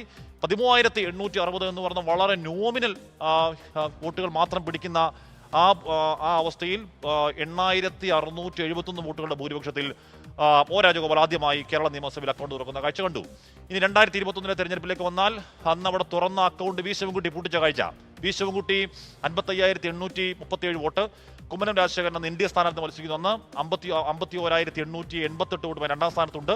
അവിടെ പക്ഷേ യഥാർത്ഥത്തിൽ വി ശിവൻകുട്ടി രാജഗോപാൽ അക്കൗണ്ട് പൂട്ടിക്കാനുള്ള പ്രധാന കാരണം കെ മുരളീധരൻ പിടിച്ച വോട്ടാണ്. നേരത്തെ കോച്ചേട്ടൻ പറഞ്ഞ പോലെ 36,524 വോട്ടുകൾ കെ മുരളീധരൻ പിടിച്ചു. ചെറിയ ഭൂരിപക്ഷമാണ്. ഭൂരിപക്ഷം 3,949 വോട്ടിന്റെ ഭൂരിപക്ഷത്തിന് അന്ന് വി ശിവൻകുട്ടി അവിടെ അദ്ദേഹം തിരിച്ചു പിടിച്ചു. SK മണ്ഡലത്തെ പറ്റി പറയുമ്പോൾ വി ശിവൻകുട്ടിയെ പറ്റിയൊക്കെ പറയുമ്പോൾ എനിക്ക് വ്യക്തിപരമായ ഏറ്റവും ചെറിയ അനുഭവമുണ്ട്. അപ്പോൾ അന്ന് ട്രിവാൻഡ്രത്ത് ട്രിവാൻഡ്രത്ത് പഠനം നടന്ന കാലം SK അന്നും സംഘടനാപരമായി സജീവമായിട്ടുണ്ട്. ഒരു ചെറിയ തർക്കം ഉണ്ടാകുന്നു, ഒരു പ്രശ്നം ഉണ്ടാകുന്നു, ഒരു ചെറിയ അടിയുടെ വക്കിലേക്ക് പോകുന്നുണ്ട്. അപ്പോൾ അന്ന് ശിവൻകുട്ടി ചേട്ടനാണ് നമ്മുടെ എല്ലാത്തിൻ്റെയും അവിടെ രക്ഷാധികാരി, അവസാന വാക്ക്. അപ്പോൾ ശിവൻകുട്ടി ചേട്ടൻ ആരെ വിളിച്ചു, പ്രശ്നം ഉണ്ടാകുന്നുണ്ട്. അപ്പോൾ ശിവൻകുട്ടി ചേട്ടൻ അന്ന് നമ്മൾ അണ്ണനെ വിളിക്കാം. പുള്ളി ഒരു ഓപ്പൺ ജീപ്പിൽ വന്നു. ഓപ്പൺ ജീപ്പിൽ വന്ന് ചാടി ഇറങ്ങി മുണ്ടൊക്കെ വിളിക്കും. ആരാടാ എൻ്റെ പിള്ളേരെ അടിക്കണ്ടേ എന്ന് പറഞ്ഞാൽ നിന്നു. SK അന്ന് അവിടെ മാത്രമല്ല, അന്ന് തിരുവനന്തപുരത്തുള്ള സകലമാന മേഖലകളിലും തൂണിലും തുരുമ്പിലും അന്ന് വി ശിവൻകുട്ടി അവിടെ ഉണ്ട്. ആ ശിവൻകുട്ടിക്ക് അത്രത്തോളം ആഴത്തിൽ വേരോട്ടം മണ്ഡലത്തിലുണ്ട്. പക്ഷേ ഇക്കുറി SK അങ്ങോട്ടേക്ക് വരുമ്പോഴേക്കും അത് അതിശക്തമായ ത്രികോണ പോരാട്ടമായി മാറുന്നു. നേരത്തെ ആദ്യം കേട്ട വൈഷ്ണവ് സുരേഷിന്റെ പേരായിരുന്നു, JS അഗറിന്റെ പേരായിരുന്നു. പക്ഷേ ഈ രണ്ട് പേരുകാരായിരുന്നെങ്കിൽ അത് ഡയറക്റ്റ് NDA LDF ഫൈറ്റ് എന്നതിലേക്ക് പോയാൽ ഇപ്പം അങ്ങനെയല്ല. അവിടെ ശബരിനാഥൻ നിൽക്കുന്നു. ഞാൻ ഇന്ന് നമ്മുടെ അവിടെയുള്ള കുറേ അധികം സുഹൃത്തുക്കളെ വിളിച്ചു ചോദിച്ചു എന്താ അവസ്ഥ അറിയാൻ വേണ്ടി. അറിയിച്ചപ്പോഴത്തേക്കും ശബരിനാഥൻ വന്ന നിലയിലല്ല. അദ്ദേഹത്തിന് കുറേ അധികം ഇൻട്രോഡ്സ് ഉണ്ടാക്കാൻ പറ്റുന്നു, മുൻതൂക്കം ഉണ്ടാക്കാൻ പറ്റുന്നു എന്ന് പറഞ്ഞാൽ അതിശക്തമായി ടൈറ്റ് ഫൈറ്റിലേക്ക് കാര്യങ്ങൾ പോവുകയാണ്. കെ മുരളീധരൻ പിടിക്കുന്ന വോട്ടിലേക്ക് അവിടെ ശബരിനാഥിന് വോട്ട് പിടിക്കാൻ സാധിക്കുകയാണെങ്കിൽ again repetition of the result എന്ന് വന്നേക്കാം എന്നുള്ള ചില സൂചനകൾ അവിടെ വരുന്നുണ്ട്. അറിയില്ല. നിയമത്തെ വോട്ടിംഗ് പെർസെന്റേജ് നമുക്കൊന്ന് പരിശോധിച്ചാലോ? അല്ല, ഞാൻ പറഞ്ഞത് ഇപ്പോ ഈ UDF പ്രധാനപ്പെട്ട ആരോപണമായി ഉന്നയിക്കുന്ന ഈ ഡീൽ ഏർപ്പാടുണ്ടല്ലോ, അതിന് ഇടതുപക്ഷം നൽകുന്ന ഏറ്റവും നല്ല രാഷ്ട്രീയ മറുപടി നിയമത്തെ ചൂണ്ടിക്കാണിച്ചുകൊണ്ടാണ്. നമുക്ക് ഇനി വോട്ട് ഷെയർ നോക്കാം. 2011 ഇടതുമുന്നണിയുടെ വോട്ട് നില 42.99 ആയിരുന്നു. അത് 2016 ആകുമ്പോഴേക്കും അല്പം കുറയുന്നു. അവിടെയാണ് 41.39 അത് ഒരല്പം കുറയുന്നു. 2021 ഇടതുമുന്നണിയുടെ ലീഡ് നില വോട്ട് ഷെയർ വീണ്ടും കുറഞ്ഞു 38.24 ആകുന്നു. 2011 UDF 17.38, അത് 2016 അവിടെ മത്സരിക്കുന്നത് വി സുരേന്ദ്രൻ പിള്ളയാണ്. ഏറ്റവും ലോ ആയി മാറുന്നു 9.70. 2021 അവിടെ വീണ്ടും കെ മുരളീധരൻ മത്സരരംഗത്ത് വരുന്നു 25.1 അവിടെ UDF വോട്ട് ഷെയർ അവിടെ അല്പം ഉയരുന്നു. NDAക്ക് 37.49 2009 വി ശിവൻകുട്ടി ജയിച്ച ആ തെരഞ്ഞെടുപ്പിൽ സംഭവിച്ചതെങ്കിൽ 2016 ആകുമ്പോഴേക്കും ഒ രാജഗോപാൽ വിജയിക്കുന്ന ആ തെരഞ്ഞെടുപ്പിൽ 47.46 അവിടുത്തെ വോട്ട് ഷെയർ NDA ഉയർത്തുന്നു. പക്ഷേ 2021 വീണ്ടും കുമ്മനം രാജശേഖരന് അടിതെറ്റുന്നു. അവിടെ NDAയുടെ വോട്ട് വിഹിതം 35.54 SK. നമ്മൾ നേരത്തെ പറഞ്ഞതുപോലെ ഈ വലിയ ഇപ്പോൾ ഈ അങ്ങോട്ടും ഇങ്ങോട്ടുമുള്ള ഈ പരസ്പര ആരോപണമുണ്ടല്ലോ, ഡീൽ ഓർ നോ ഡീൽ, അതിലായി ഡീൽ അതെ ഡീൽ ആരോപണത്തിൽ ഇടതുമുന്നണി ഏറ്റവും പ്രതിരോധിക്കാൻ വേണ്ടി ഏറ്റവും ശക്തമായി മുന്നോട്ട് വെക്കുന്ന മണ്ഡലമാണ് നേമം മണ്ഡലം. അവിടെ 2006 എനിക്ക് തോന്നുന്നു UDF ജയിച്ചപ്പോൾ ഏതാണ്ട് 60,000-ൽ പരം വോട്ടുണ്ടായിരുന്ന സ്ഥലത്ത് അവിടെ സുരേന്ദ്രൻപിള്ള വന്ന സമയത്ത് അത് 13,000 വോട്ടുകളാണ് കിട്ടുന്നത്. എന്ന് പറഞ്ഞാൽ അത് കൃത്യമായിട്ടും BJPക്ക് അല്ലെങ്കിൽ ഒ രാജഗോപാലിന് വിജയിക്കാൻ പാകത്തിൽ അവിടെ ഒരു സ്ഥാനാർത്ഥിയെ വെച്ചുകൊടുത്തു എന്നതാണ് ആ ആരോപണം. അപ്പോൾ ഇപ്പോൾ ഈ ഡീൽ ആരോപണം ഉന്നയിക്കുമ്പോൾ ഏറ്റവും ഫലപ്രദമായി രാഷ്ട്രീയമായി CPIM നിയമത്തെ ചൂണ്ടിക്കാണിച്ചുകൊണ്ടാണ് ഇവിടെ BJPക്ക് ആകെ ഒരു അക്കൗണ്ട് തുറക്കാനുള്ള അവസരം ഒരുക്കി കൊടുത്ത നിങ്ങൾ ഡീലിനെ കുറിച്ച് ഞങ്ങളോട് പറയണ്ട എന്ന് പിണറായി ഇന്നും ഒരിക്കൽ കൂടി ഇട്ടാൽ അത് കുറച്ചുകൂടി വ്യക്തമാകും. യഥാർത്ഥത്തിൽ UDFന്റെ സ്ഥാനാർത്ഥി ശബരിനാഥൻ എന്ന കാര്യം അവസാന ഘട്ടം വരെ ഉണ്ടായിരുന്നില്ല. കെ മുരളീധരന്റെ പേര് കേട്ടു. പിന്നെ പടയെന്ന് കേട്ടത് വൈഷ്ണവ് സുരേഷിന്റെ പേരും ജയസകലിന്റെ പേരൊക്കെയാണ്. നേരത്തെ ഗോചരൻ പറഞ്ഞ പോലെ ഈ വൈഷ്ണവ് സുരേഷ് ആണ് അവിടെ സ്ഥാനാർത്ഥിയെങ്കിൽ, ഞാൻ പറഞ്ഞ അവരൊന്നും കുറച്ച് കാണുന്നതല്ല, വൈഷ്ണവ് സുരേഷോ ജയസകലിനെ പോലെ ജൂനിയർ കാൻഡിഡേറ്റ് ആണ് അവിടുത്തെ സ്ഥാനാർത്ഥിയായിട്ട് വരുന്നതെങ്കിൽ ഈ പറയുന്ന നമ്മൾ ഇന്ന് ചർച്ച ചെയ്യുന്ന ഈ ഡീലില്ലേ, ഈ ഡീൽ ആദ്യം തന്നെ മുഖ്യമന്ത്രി പിണറായി വിജയൻ കോൺഗ്രസിന് രാഞ്ഞടിച്ചതിനെ നോക്കൂ, നിങ്ങൾ നിയമത്ത് അന്ന് സീറ്റ് ഉണ്ടാക്കിയ പോലെ ഇപ്പോഴും നിങ്ങൾ അവിടെ ഡീലാണ്, അത് കേരളം മുഴുവൻ അത് ചർച്ചയാവേണ്ടതാണ്. അതിൽ നിന്നും എന്തായാലും ശബരിനാഥൻ വരുന്നതോടുകൂടി അത് മാറുന്നുണ്ട്. അല്ല, എനിക്ക് അതാ വോട്ട് ഷെയർ തന്നെ നോക്കിയാൽ അറിയാം. ഈ UDFന് 17.38% വോട്ടുള്ളപ്പോൾ NDAക്ക് BJP സഖ്യത്തിന് 37.49% 2011 ചാരുപാറ രവിയും ഒ രാജഗോപാലും അന്ന് സ്ഥാനാർത്ഥികൾ. അത് തിരികെ നോക്കൂ, 2016 UDFന്റെ വോട്ട് വിഹിതം 17.38-ൽ നിന്ന് 9.70 കുത്തനെ ഇടിയുകയാണ്. അതേസമയം NDAയുടെ വോട്ട് വിഹിതം 47.46, അതായത് UDF വോട്ട് നേരെ NDAയിലേക്ക് പോയി എന്നാണ്. അതേസമയം കെ മുരളീധരൻ മത്സരിച്ചപ്പോൾ ആ വോട്ട് വിഹിതം കോൺഗ്രസിന്റെ UDFന്റെ വോട്ട് വിഹിതം 25.01 ആവുകയും NDAയുടെ വോട്ട് വിഹിതം 35.54, അതായത് 2011 വോട്ട് വിഹിതം താഴ്ന്നിരിക്കുകയാണ് 2021 NDAയുടെ. ഒരു കാര്യം കൂടി, 2011 V ശിവൻകുട്ടി ജയിച്ചു, 2016 പിന്നെ അവിടെ ഒ രാജഗോപാൽ ജയിച്ചു. പക്ഷെ അപ്പോഴും വി ശിവൻകുട്ടിയുടെ വോട്ട് അവിടെ കൂടിയിരുന്നു. 50,000 വോട്ടാണ് വി ശിവൻകുട്ടിക്ക് 2011 കിട്ടിയെങ്കിൽ 16 ആകുമ്പോഴേക്ക് 59,000 ഉയർന്നിരുന്നു. പക്ഷെ അപ്പോഴും വി ശിവൻകുട്ടിക്ക് ജയിക്കാൻ കഴിഞ്ഞില്ല. അതിന് കാരണം ഞാൻ പറഞ്ഞത് അറിയോ, 2011 കണക്ക് നോക്കും, അവിടെ NDAക്ക് അപ്പോൾ തന്നെ 37.49 അവിടെ ഉണ്ട്. രാജ്യമെമ്പാടും ഈ മോദി വേവ് ഉണ്ടാകുന്നത് 2014 മുതലാണ്. അന്ന് മുതൽ തന്നെ ഒ രാജഗോപാലിനും എന്ന് പറഞ്ഞാൽ നിയമം എന്ന് പറയുന്നത് BJPക്ക് ഈ പറഞ്ഞ നമ്മൾ അരിവാൾ ചുറ്റിക നക്ഷത്രം കണ്ടാൽ അവിടെ കുത്തും എന്ന് പറയുന്ന അടിയുറച്ച അല്ലെങ്കിൽ കൈപ്പത്തി കണ്ടാൽ എന്ന് അടിയുറച്ച പ്രവർത്തനം ഉള്ളതുപോലെ താമര കണ്ടാൽ അവിടെ തന്നെ കുത്തുന്ന ഒരു സംഘം നല്ല ഹാർഡ് കോർ RSS BJP പ്രവർത്തനമുള്ള മണ്ഡലമാണ് നിയമമണ്ഡലം. നായരുടെ മണ്ഡലമാണ്. നമ്മൾ കാണാതെ പോകരുത് ഒ രാജഗോപാലിന്റെ നിയമമണ്ഡലത്തിലുണ്ടായ വ്യക്തിപ്രഭാവം. കാരണം നമ്മൾ തീർച്ചയായിട്ടും നമ്മൾ അവരെ BJP ആയി പോയതുകൊണ്ടോ NDA ആയതുകൊണ്ട് തുടർച്ച കാണാൻ പറ്റില്ല. ഇന്നും കേരളത്തിൽ ഓടുന്ന ഒരു ട്രെയിൻ കാണുമ്പോൾ ഒ രാജഗോപാലിനെ നമ്മൾ നോക്കും, അമൃത ട്രെയിൻ. കാരണം കേരളത്തിൽ തൊട്ടു നോക്കാൻ പറ്റുന്ന വികസനം കൊണ്ടുവരാൻ കഴിഞ്ഞു. പിന്നെ മാത്രമല്ല, അന്നൊക്കെ നമ്മൾ തിരുവനന്തപുരത്തൊക്കെ പോകുമ്പോൾ ഈ നിയമത്തെ ആൾക്കാരെ കാണുമ്പോൾ അവർ പറയുന്ന ഒരു കാര്യമാണ്, നമുക്കവിടെ അത്യാവശ്യം ചില ബന്ധുക്കളൊക്കെ ഉണ്ടല്ലോ, അവരോടൊക്കെ സംസാരിക്കുമ്പോൾ അവർ പറയുന്നത് എത്രയോ കാലമായി മനുഷ്യൻ നിൽക്കുക. രാജേട്ടൻ അവരുടെ രാജേട്ടനാണ്. അപ്പോൾ ഈ രാജേട്ടനെ ഒന്ന് അധികാരത്തിലേറട്ടെ എന്ന് യഥാർത്ഥത്തിൽ നിയമത്തെ ആളുകൾക്ക് പലർക്കും എന്ന് വെച്ചാൽ നിഷ്പക്ഷമായി ചിന്തിക്കുന്ന ഒരു NDA ആയിട്ടോ BJP ആയിട്ടോ ഒരു ബന്ധവുമില്ലാത്ത ആളുകൾ പോലും അദ്ദേഹത്തിന് വോട്ട് ചെയ്തിട്ടുണ്ട്. ഇല്ലെങ്കിൽ ഇത്രയും കോൺഗ്രസ് വോട്ടുകൾ എങ്ങനെയാണ് NDAക്ക് കിട്ടുക?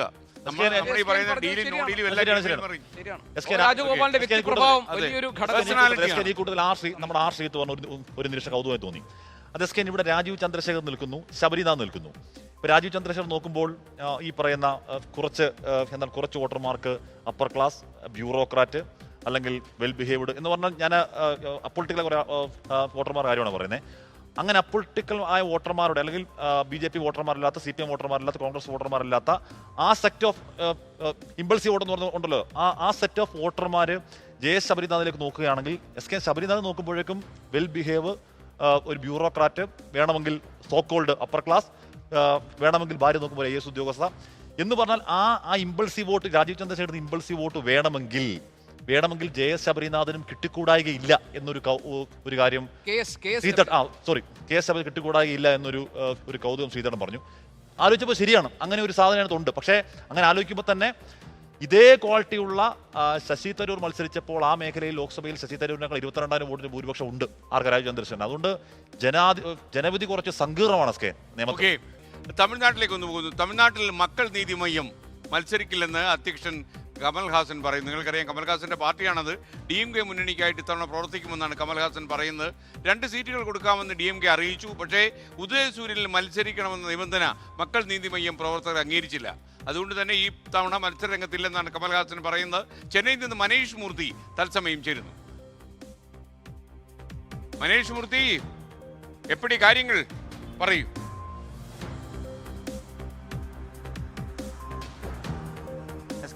പാർട്ടി രൂപീകരിച്ച സമയം മുതൽ MNM മക്കൾ നീതി മയ്യം രൂപീകരിച്ച സമയം മുതൽ തന്നെ ഒറ്റയ്ക്കാണ് തമിഴ്നാട്ടിൽ കമൽഹാസന്റെ പാർട്ടി മത്സരിച്ചിരുന്നത്. ഇത്തവണയാണ് DMK മുന്നണിയിലേക്ക് എത്തിയത്. ആ മുന്നണി മര്യാദയുടെ ഭാഗമായി തന്നെ ഒരു രാജ്യസഭാ സീറ്റ് MNM നൽകിയിരുന്നു. അതിനുശേഷം ഇപ്പോൾ ഈ പറഞ്ഞ സീറ്റ് വിഭജന ചർച്ചകളുമായി ബന്ധപ്പെട്ട് 2 സീറ്റുകൾ നൽകാമെന്നുള്ള ധാരണയിൽ നേരത്തെ തന്നെ എത്തുകയും ചെയ്തതാണ്. പക്ഷേ അവിടെ ഒരു പ്രശ്നം, ഉദയസൂര്യൻ ചിഹ്നത്തിൽ DMKയുടെ ചിഹ്നമായ ഉദയസൂര്യനിൽ മത്സരിക്കണം എന്നൊരു നിബന്ധന DMK വെച്ചിരുന്നു. ഇതെന്തായാലും അംഗീകരിക്കാൻ മക്കൾ നീതി മയ്യം തയ്യാറായില്ല എന്നുള്ളതാണ് ഏറ്റവും പ്രധാനപ്പെട്ട ഒരു കാര്യം. അല്പസമയം മുമ്പാണ് കമൽഹാസൻ DMKയുടെ ആസ്ഥാനമായുള്ള അണ്ണാ അറിവാലയത്തിൽ എത്തുകയും മുഖ്യമന്ത്രി MK സ്റ്റാലിനുമായി ചർച്ച നടത്തുകയും ചെയ്തത്. അതിനുശേഷമാണ് ഈ തരത്തിലൊരു പ്രഖ്യാപനത്തിലേക്ക് എത്തുന്നത്. എന്തായാലും മക്കൾ നീതി മയ്യം 2 സീറ്റിൽ മത്സരിക്കുന്നില്ല എന്നുള്ള കാര്യം കൃത്യമായി തന്നെ പറയുന്നു. മാത്രമല്ല കമൽഹാസൻ പറഞ്ഞൊരു കാര്യം, രാഷ്ട്രീയം എന്ന് പറയുന്നത് തൻ്റെ സ്വാർത്ഥ താല്പര്യത്തിന് വേണ്ടി ഉപയോഗിക്കുന്ന ഒന്നല്ല. എല്ലാവരും അങ്ങനെ തന്നെ വേണം രാഷ്ട്രീയ പ്രവർത്തനം നടത്താൻ. സീറ്റുകളിൽ മത്സരിക്കുക എന്നുള്ളതല്ല, മത്സരിച്ച് ജയിക്കുക എന്നുള്ളതുമല്ല. മറിച്ച് ഈ പറഞ്ഞ രീതിയിൽ DMK സഖ്യത്തിനെ പിന്തുണയ്ക്കുക, എല്ലാ മണ്ഡലങ്ങളിലും DMK സഖ്യത്തിന് വേണ്ടി പ്രവർത്തകർ രംഗത്തിറങ്ങുക തുടങ്ങിയ കാര്യങ്ങളാണ് എന്തായാലും കമൽഹാസൻ പറഞ്ഞിരിക്കുന്നത്. അപ്പോൾ എന്തായാലും കമൽഹാസൻ അല്ലെങ്കിൽ മക്കൾ നീതി മയ്യം ഈ തെരഞ്ഞെടുപ്പിൽ മത്സരിക്കുന്നില്ല എന്ന് കൃത്യമായി തന്നെ പറയുന്നു. കഴിഞ്ഞ 9 വർഷമായി മത്സരിക്കുന്നത് ടോർച്ച് ചിഹ്നത്തിലാണ്. ആ ചിഹ്നത്തിന് വേണ്ടി അത്രയധികം കഷ്ടപ്പെട്ടിട്ടുണ്ട്. ഇന്നലെയാണ് പെരമ്പൂരിൽ വിജയ് മത്സരിക്കുന്ന ചോദ്യം ഉണ്ടായി. ചോദ്യം ഉണ്ടപ്പോൾ കമൽഹാസൻ പറഞ്ഞത് എനിക്ക് വേറെ പണിയുണ്ട്, ഇതിലൊന്നും പ്രതികരിക്കാൻ താല്പര്യമില്ലെന്നാണ് പറഞ്ഞത്. അപ്പൊ അന്ന് ചോദിച്ചു. അപ്പോൾ ഞാൻ കരുതി കൂടുതൽ വാശിയോടുകൂടി മത്സരരംഗത്ത് ഉണ്ടാവുന്ന കരുതി. പക്ഷെ അതുണ്ടായില്ല. യഥാർത്ഥത്തിൽ അവിടെ 3 പേർ സാക്ഷാൽ രജനീകാന്ത് പാർട്ടി ഉണ്ടാക്കുമെന്ന് പറഞ്ഞു, രാഷ്ട്രീയത്തിൽ ഇറങ്ങാതെ പോയി. രണ്ടാമത് മക്കൾ നീതി മയ്യം മത്സരിക്കാതെ ഇപ്പോൾ മാറി നിൽക്കാൻ പോകുന്നു. അവിടെ ആക്ച്വലി ക്ലച്ച് പിടിച്ചത് വിജയ് മാത്രമേ ഉള്ളൂ. യഥാർത്ഥ ക്ലച്ച് പിടിച്ചത് കാത്തിരുന്ന് കാണണം. എന്തായാലും വിജയ് മാത്രം 3 പേരിൽ 3 സംഘത്തിൽ രാഷ്ട്രീയത്തിൽ തലയുയർച്ച വിജയ്ക്ക് മാത്രമാണ് പറയാം, അല്ലേ? അശ്മി, തീർച്ചയായും. പക്ഷേ ഒരു മുന്നണി സംവിധാനത്തിലേക്ക് എന്തായാലും എത്തില്ല എന്നായിരുന്നു ആദ്യഘട്ടം തന്നെ വിജയ് പറഞ്ഞിരുന്നത്. പക്ഷേ ഇപ്പോൾ പുതുച്ചേരിയിൽ MKM എന്ന് പറയുന്ന പാർട്ടിയുമായി എന്തായാലും മുന്നണി സംവിധാനത്തിലാണ് വിജയ് മത്സരിക്കുന്നത്. 28 സീറ്റുകളിൽ TVK മത്സരിക്കുന്നു. 2 സീറ്റുകൾ പുതിയ സഖ്യ പാർട്ടിക്ക് നൽകുകയും ചെയ്തിട്ടുണ്ട്. 30 സീറ്റുകളാണ് പുതുച്ചേരിയിലുള്ളത്. അവിടെ എന്തായാലും ഒരു സഖ്യ രൂപീകരണം നടന്നിട്ടുണ്ട്. അത് സമാനമായ രീതിയിൽ ഒരു പക്ഷേ തമിഴ്നാട്ടിലും TVK സഖ്യത്തിലേക്ക് വരാനുള്ള സാധ്യത ഇപ്പോഴും തള്ളുന്നില്ല. വിജയ് കഴിഞ്ഞ ദിവസം പോലും വിജയ് പറഞ്ഞിരുന്നൊരു കാര്യമെന്ന് പറയുന്നത് തമിഴ്നാട്ടിൽ TVKയുടെ നേതൃത്വത്തിൽ മുന്നണി വരും, അല്ലെങ്കിൽ ഒരു അധികാരത്തിലെത്തുമെന്നാണ്. അത് അവിടെയും സഖ്യസാധ്യത വിജയ് തള്ളുന്നില്ല. എന്തായാലും വിജയ് പറഞ്ഞ ആശ്മി സൂചിപ്പിച്ചതുപോലെ തന്നെ വിജയകാന്ത് മാത്രമാണ് ഏറ്റവും ഒടുവിൽ സിനിമയിൽ നിന്ന് രാഷ്ട്രീയത്തിലേക്ക് എത്തി നല്ല രീതിയിൽ, മികച്ച രീതിയിൽ രാഷ്ട്രീയം കണ്ട ഒരാളെന്ന് പറയുന്നത്, തമിഴ്നാട് രാഷ്ട്രീയം കണ്ട ഒരാളെന്ന് പറയുന്നത് വിജയകാന്താണ്. വിജയകാന്തിന്റെ പാർട്ടി കൂടി ഇപ്പോൾ DMKയിൽ എത്തിയിരിക്കുന്നു. DMDK മുന്നണി സംവിധാനത്തിലേക്ക് വന്നിരിക്കുന്നു. മനീഷ്, അതാണ്, അതായത് ഈ സ്റ്റാലിൻ ഇത്തവണ വളരെ സൂക്ഷ്മതയോടുകൂടി വളരെ തന്ത്രപരമായി ഈ മുന്നണി വിപുലീകരിക്കാനുള്ള എല്ലാ ശ്രമങ്ങളും നടത്തി. അത് ഫലം കാണുകയും ചെയ്തു. ഇപ്പോൾ പക്ഷേ കമൽഹാസന്റെ മക്കൾ നീതി മയ്യത്തെ സംബന്ധിച്ച് അവർ 15 സീറ്റിൽ മത്സരിക്കണമെന്ന് ആഗ്രഹം പ്രകടിപ്പിച്ചു. അങ്ങനെയാണ് പട്ടിക നൽകിയത്. അതിൽ 2 സീറ്റ് നൽകാം എന്ന് ഒടുവിൽ സമ്മതിച്ചു. അപ്പോഴാണ് കമൽഹാസൻ വേറൊരു ഇത് പറഞ്ഞാൽ, ഞങ്ങളുടെ ചിഹ്നമായ ടോർച്ചിൽ മത്സരിക്കണം, ആ ചിഹ്നം ഞങ്ങൾക്ക് കിട്ടണം. അപ്പോൾ അത് പറ്റില്ല, ഉദയസൂര്യനിൽ തന്നെ മത്സരിക്കണമെന്ന് പറഞ്ഞു. അതിൻ്റെ ഭാഗമായിട്ടാണ് ഇപ്പോൾ MNM മത്സരിക്കേണ്ട എന്ന് തീരുമാനിച്ചിരിക്കുന്നത്. അതായത് DMK മുന്നണിയിൽ എത്തിയെങ്കിലും കമൽഹാസന്റെ മക്കൾ നീതി മയ്യത്തെ ആ നിലയിൽ പരിഗണിക്കാൻ എന്തുകൊണ്ടാണ് സ്റ്റാലിൻ മടിക്കുന്നത്? അവർക്ക് അർഹമായ ഒരു പരിഗണന കിട്ടിയില്ല എന്നത് യഥാർത്ഥത്തിൽ കമൽഹാസനെയും ആ പാർട്ടിയെയും നിരാശപ്പെടുത്തുന്നതല്ലേ?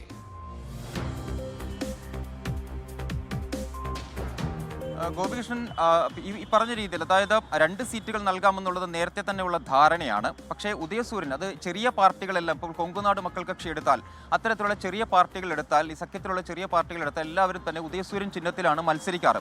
അതാണ് തമിഴ്നാടിൻ്റെ രാഷ്ട്രീയം എന്ന് പറയുന്നത്. അതായത് DMK മുന്നോട്ട് വയ്ക്കുന്ന രാഷ്ട്രീയം എന്ന് പറയുന്നത് അത് തന്നെയാണ്. അവരുടെ ചിഹ്നത്തിൽ മത്സരിക്കേണ്ടതില്ല, DMKയുടെ ചിഹ്നത്തിൽ മാത്രം മത്സരിച്ചാൽ മതി എന്നുള്ളൊരു തീരുമാനമാണ് DMK മുൻപോട്ട് വയ്ക്കുന്ന ഒരു ആശയം എന്ന് പറയുന്നത്. കാരണം അതിൽ പ്രധാനപ്പെട്ട കാര്യം എന്ന് പറയുന്നത് DMK സ്ഥാനാർത്ഥിയായി എത്തുമ്പോൾ ഉദയസൂര്യനാണ് ചിഹ്നം എന്നുള്ളതാണ്. വളരെ സാധാരണക്കാരായിട്ടുള്ള ആളുകളെല്ലാം തന്നെ ആ രീതിയിലാണ് പാർട്ടി സ്ഥാനാർത്ഥിയെ കാണുന്നത്. അതായത് സ്ഥാനാർത്ഥിയല്ല, പാർട്ടിക്കാണ് വോട്ട് എന്നുള്ളതാണ് തമിഴ്നാട്ടിലൊരു പ്രത്യേകത. നമുക്ക് ഉദയസൂര്യൻ ചിഹ്നത്തിലല്ലാതെ മത്സരിക്കുമ്പോൾ ഒരു വിജയസാധ്യത ഉണ്ടാവില്ല എന്ന ധാരണയുണ്ട്. ആ ഒരു ധാരണയാണ് DMK മുന്നോട്ട് വെക്കുന്നതും. പക്ഷേ കമൽഹാസനെ സംബന്ധിച്ച് താൻ അല്ലെങ്കിൽ തൻ്റെ പാർട്ടി പ്രവർത്തകർ അത്ര നെഞ്ചോട് ചേർത്ത് വെച്ച ഒരു ചിഹ്നമാണ് ടോർച്ച് എന്ന് പറയുന്നത്. അതുകൊണ്ട് തന്നെ അവരുടെ ഇഷ്ടത്തിനെതിരായി അല്ലെങ്കിൽ അവരുടെ ഒരു അഭിമാനത്തിന് മുറിവേൽപ്പിക്കുന്ന തരത്തിൽ എന്തായാലും താൻ മത്സരത്തിനില്ല, അല്ലെങ്കിൽ മക്കൾ നീതിമയ്യം മത്സരത്തിനില്ല എന്നുള്ളതാണ് കമൽഹാസൻ പറയുന്നത്. 2 സീറ്റുകൾ നൽകാമെന്നാണ് പറഞ്ഞിരുന്നത്. മാത്രമല്ല ഒരു രാജ്യസഭാ സീറ്റ് ആദ്യം തന്നെ നൽകുകയും ചെയ്തിട്ടുണ്ട്. ആ ഒരു കാര്യം ഈ മുന്നണിയിലേക്ക് വന്ന സമയത്ത് തന്നെ ആ ഒരു കാര്യം DMK ചെയ്തിട്ടുമുണ്ട്. അപ്പോൾ 2 സീറ്റുകൾ നൽകാം. പക്ഷേ ഉദയസൂര്യൻ ചിഹ്നം അത് വേണം, ആ ചിഹ്നത്തിൽ മത്സരിക്കണമെന്ന നിബന്ധന അതെന്തായാലും മക്കൾ നീതിമയ്യം അംഗീകരിച്ചില്ല. മാത്രമല്ല വളരെ വേഗത്തിൽ ഈ സീറ്റ് വിഭജനം പൂർത്തീകരിക്കണം എന്നുള്ളത് DMKയുടെ ഒരു അവസാനഘട്ട തീരുമാനമായിരുന്നു. കാരണം എന്താണെന്ന് വെച്ചാൽ അണ്ണാ DMK ഈ പറഞ്ഞ രീതിയിൽ സീറ്റ് വിഭജനം പൂർത്തിയാക്കി ഇന്നിപ്പോൾ അവർ മാനിഫെസ്റ്റോയുടെ ഏറ്റവും അവസാന ഘട്ടത്തിലേക്ക് എത്തുകയും ചെയ്തിരുന്നു. അപ്പോൾ അങ്ങനെ പ്രഖ്യാപനവും ഒക്കെ നടത്തുകയും ചെയ്തതാണ്. അപ്പോൾ ഇനിയിപ്പോൾ വളരെ വേഗത്തിൽ ജനങ്ങൾക്കിടയിലേക്ക് ഇറങ്ങണം. അതുകൊണ്ട് തന്നെ സീറ്റ് വിഭജനം എന്ന് പറയുന്നത് ഇനി അങ്ങോട്ട് മുൻപോട്ട് കൊണ്ടുപോകാൻ കഴിയില്ല. കാരണം നാളെയാണ് ഷെഡ്യൂൾ ചെയ്തിരുന്നത്. DMDK ആയിട്ടുള്ളതാണെങ്കിലും മക്കൾ നീതിമയ്യമായിട്ടുള്ള ഡിസ്കഷനൊക്കെ നാളെയായിരുന്നു ഷെഡ്യൂൾ ചെയ്തിരുന്നത്. പക്ഷെ അതെല്ലാം ഇന്ന് രാത്രി കൊണ്ട് തന്നെ തീർക്കണം എന്നുള്ള ഒരു തീരുമാനത്തിലേക്ക് കാര്യങ്ങൾ എത്തുന്നു. അങ്ങനെയാണ് എന്തായാലും വളരെ വേഗത്തിൽ ഈ തീരുമാനത്തിൽ എത്തുകയും ചെയ്തത്. Okay, thank you. Manish Murthy ചെന്നൈയിൽ നിന്നാണ് മനീഷ് മൂർത്തി വിവരങ്ങൾ നൽകിയത്. അതിന്റെ കൂടെ ഈ പറഞ്ഞതിന്റെ കൂടെ ഒരു കാര്യം കൂടി പറയാനുള്ളത്, ഈ ഉദയസൂര്യൻ ചിഹ്നം കൊടുക്കുന്നത് ഉദയസൂര്യൻ ആളുകൾക്ക് സുപരിചിതമായ ചിഹ്നം എന്നതുകൊണ്ടാണ്. പക്ഷെ അതിനപ്പുറത്ത് DMKക്ക് വേറൊരു ലക്ഷ്യം കൂടിയുണ്ട്. അതായത് ചിഹ്നം അനുവദിക്കണമെങ്കിൽ ആ പാർട്ടിയുടെ സെക്രട്ടറി ആയിരിക്കണം, അല്ലെങ്കിൽ ഉത്തരവാദിത്തപ്പെട്ട ആളാണ് തെരഞ്ഞെടുപ്പ് കമ്മീഷന് കത്ത് നൽകേണ്ടത്.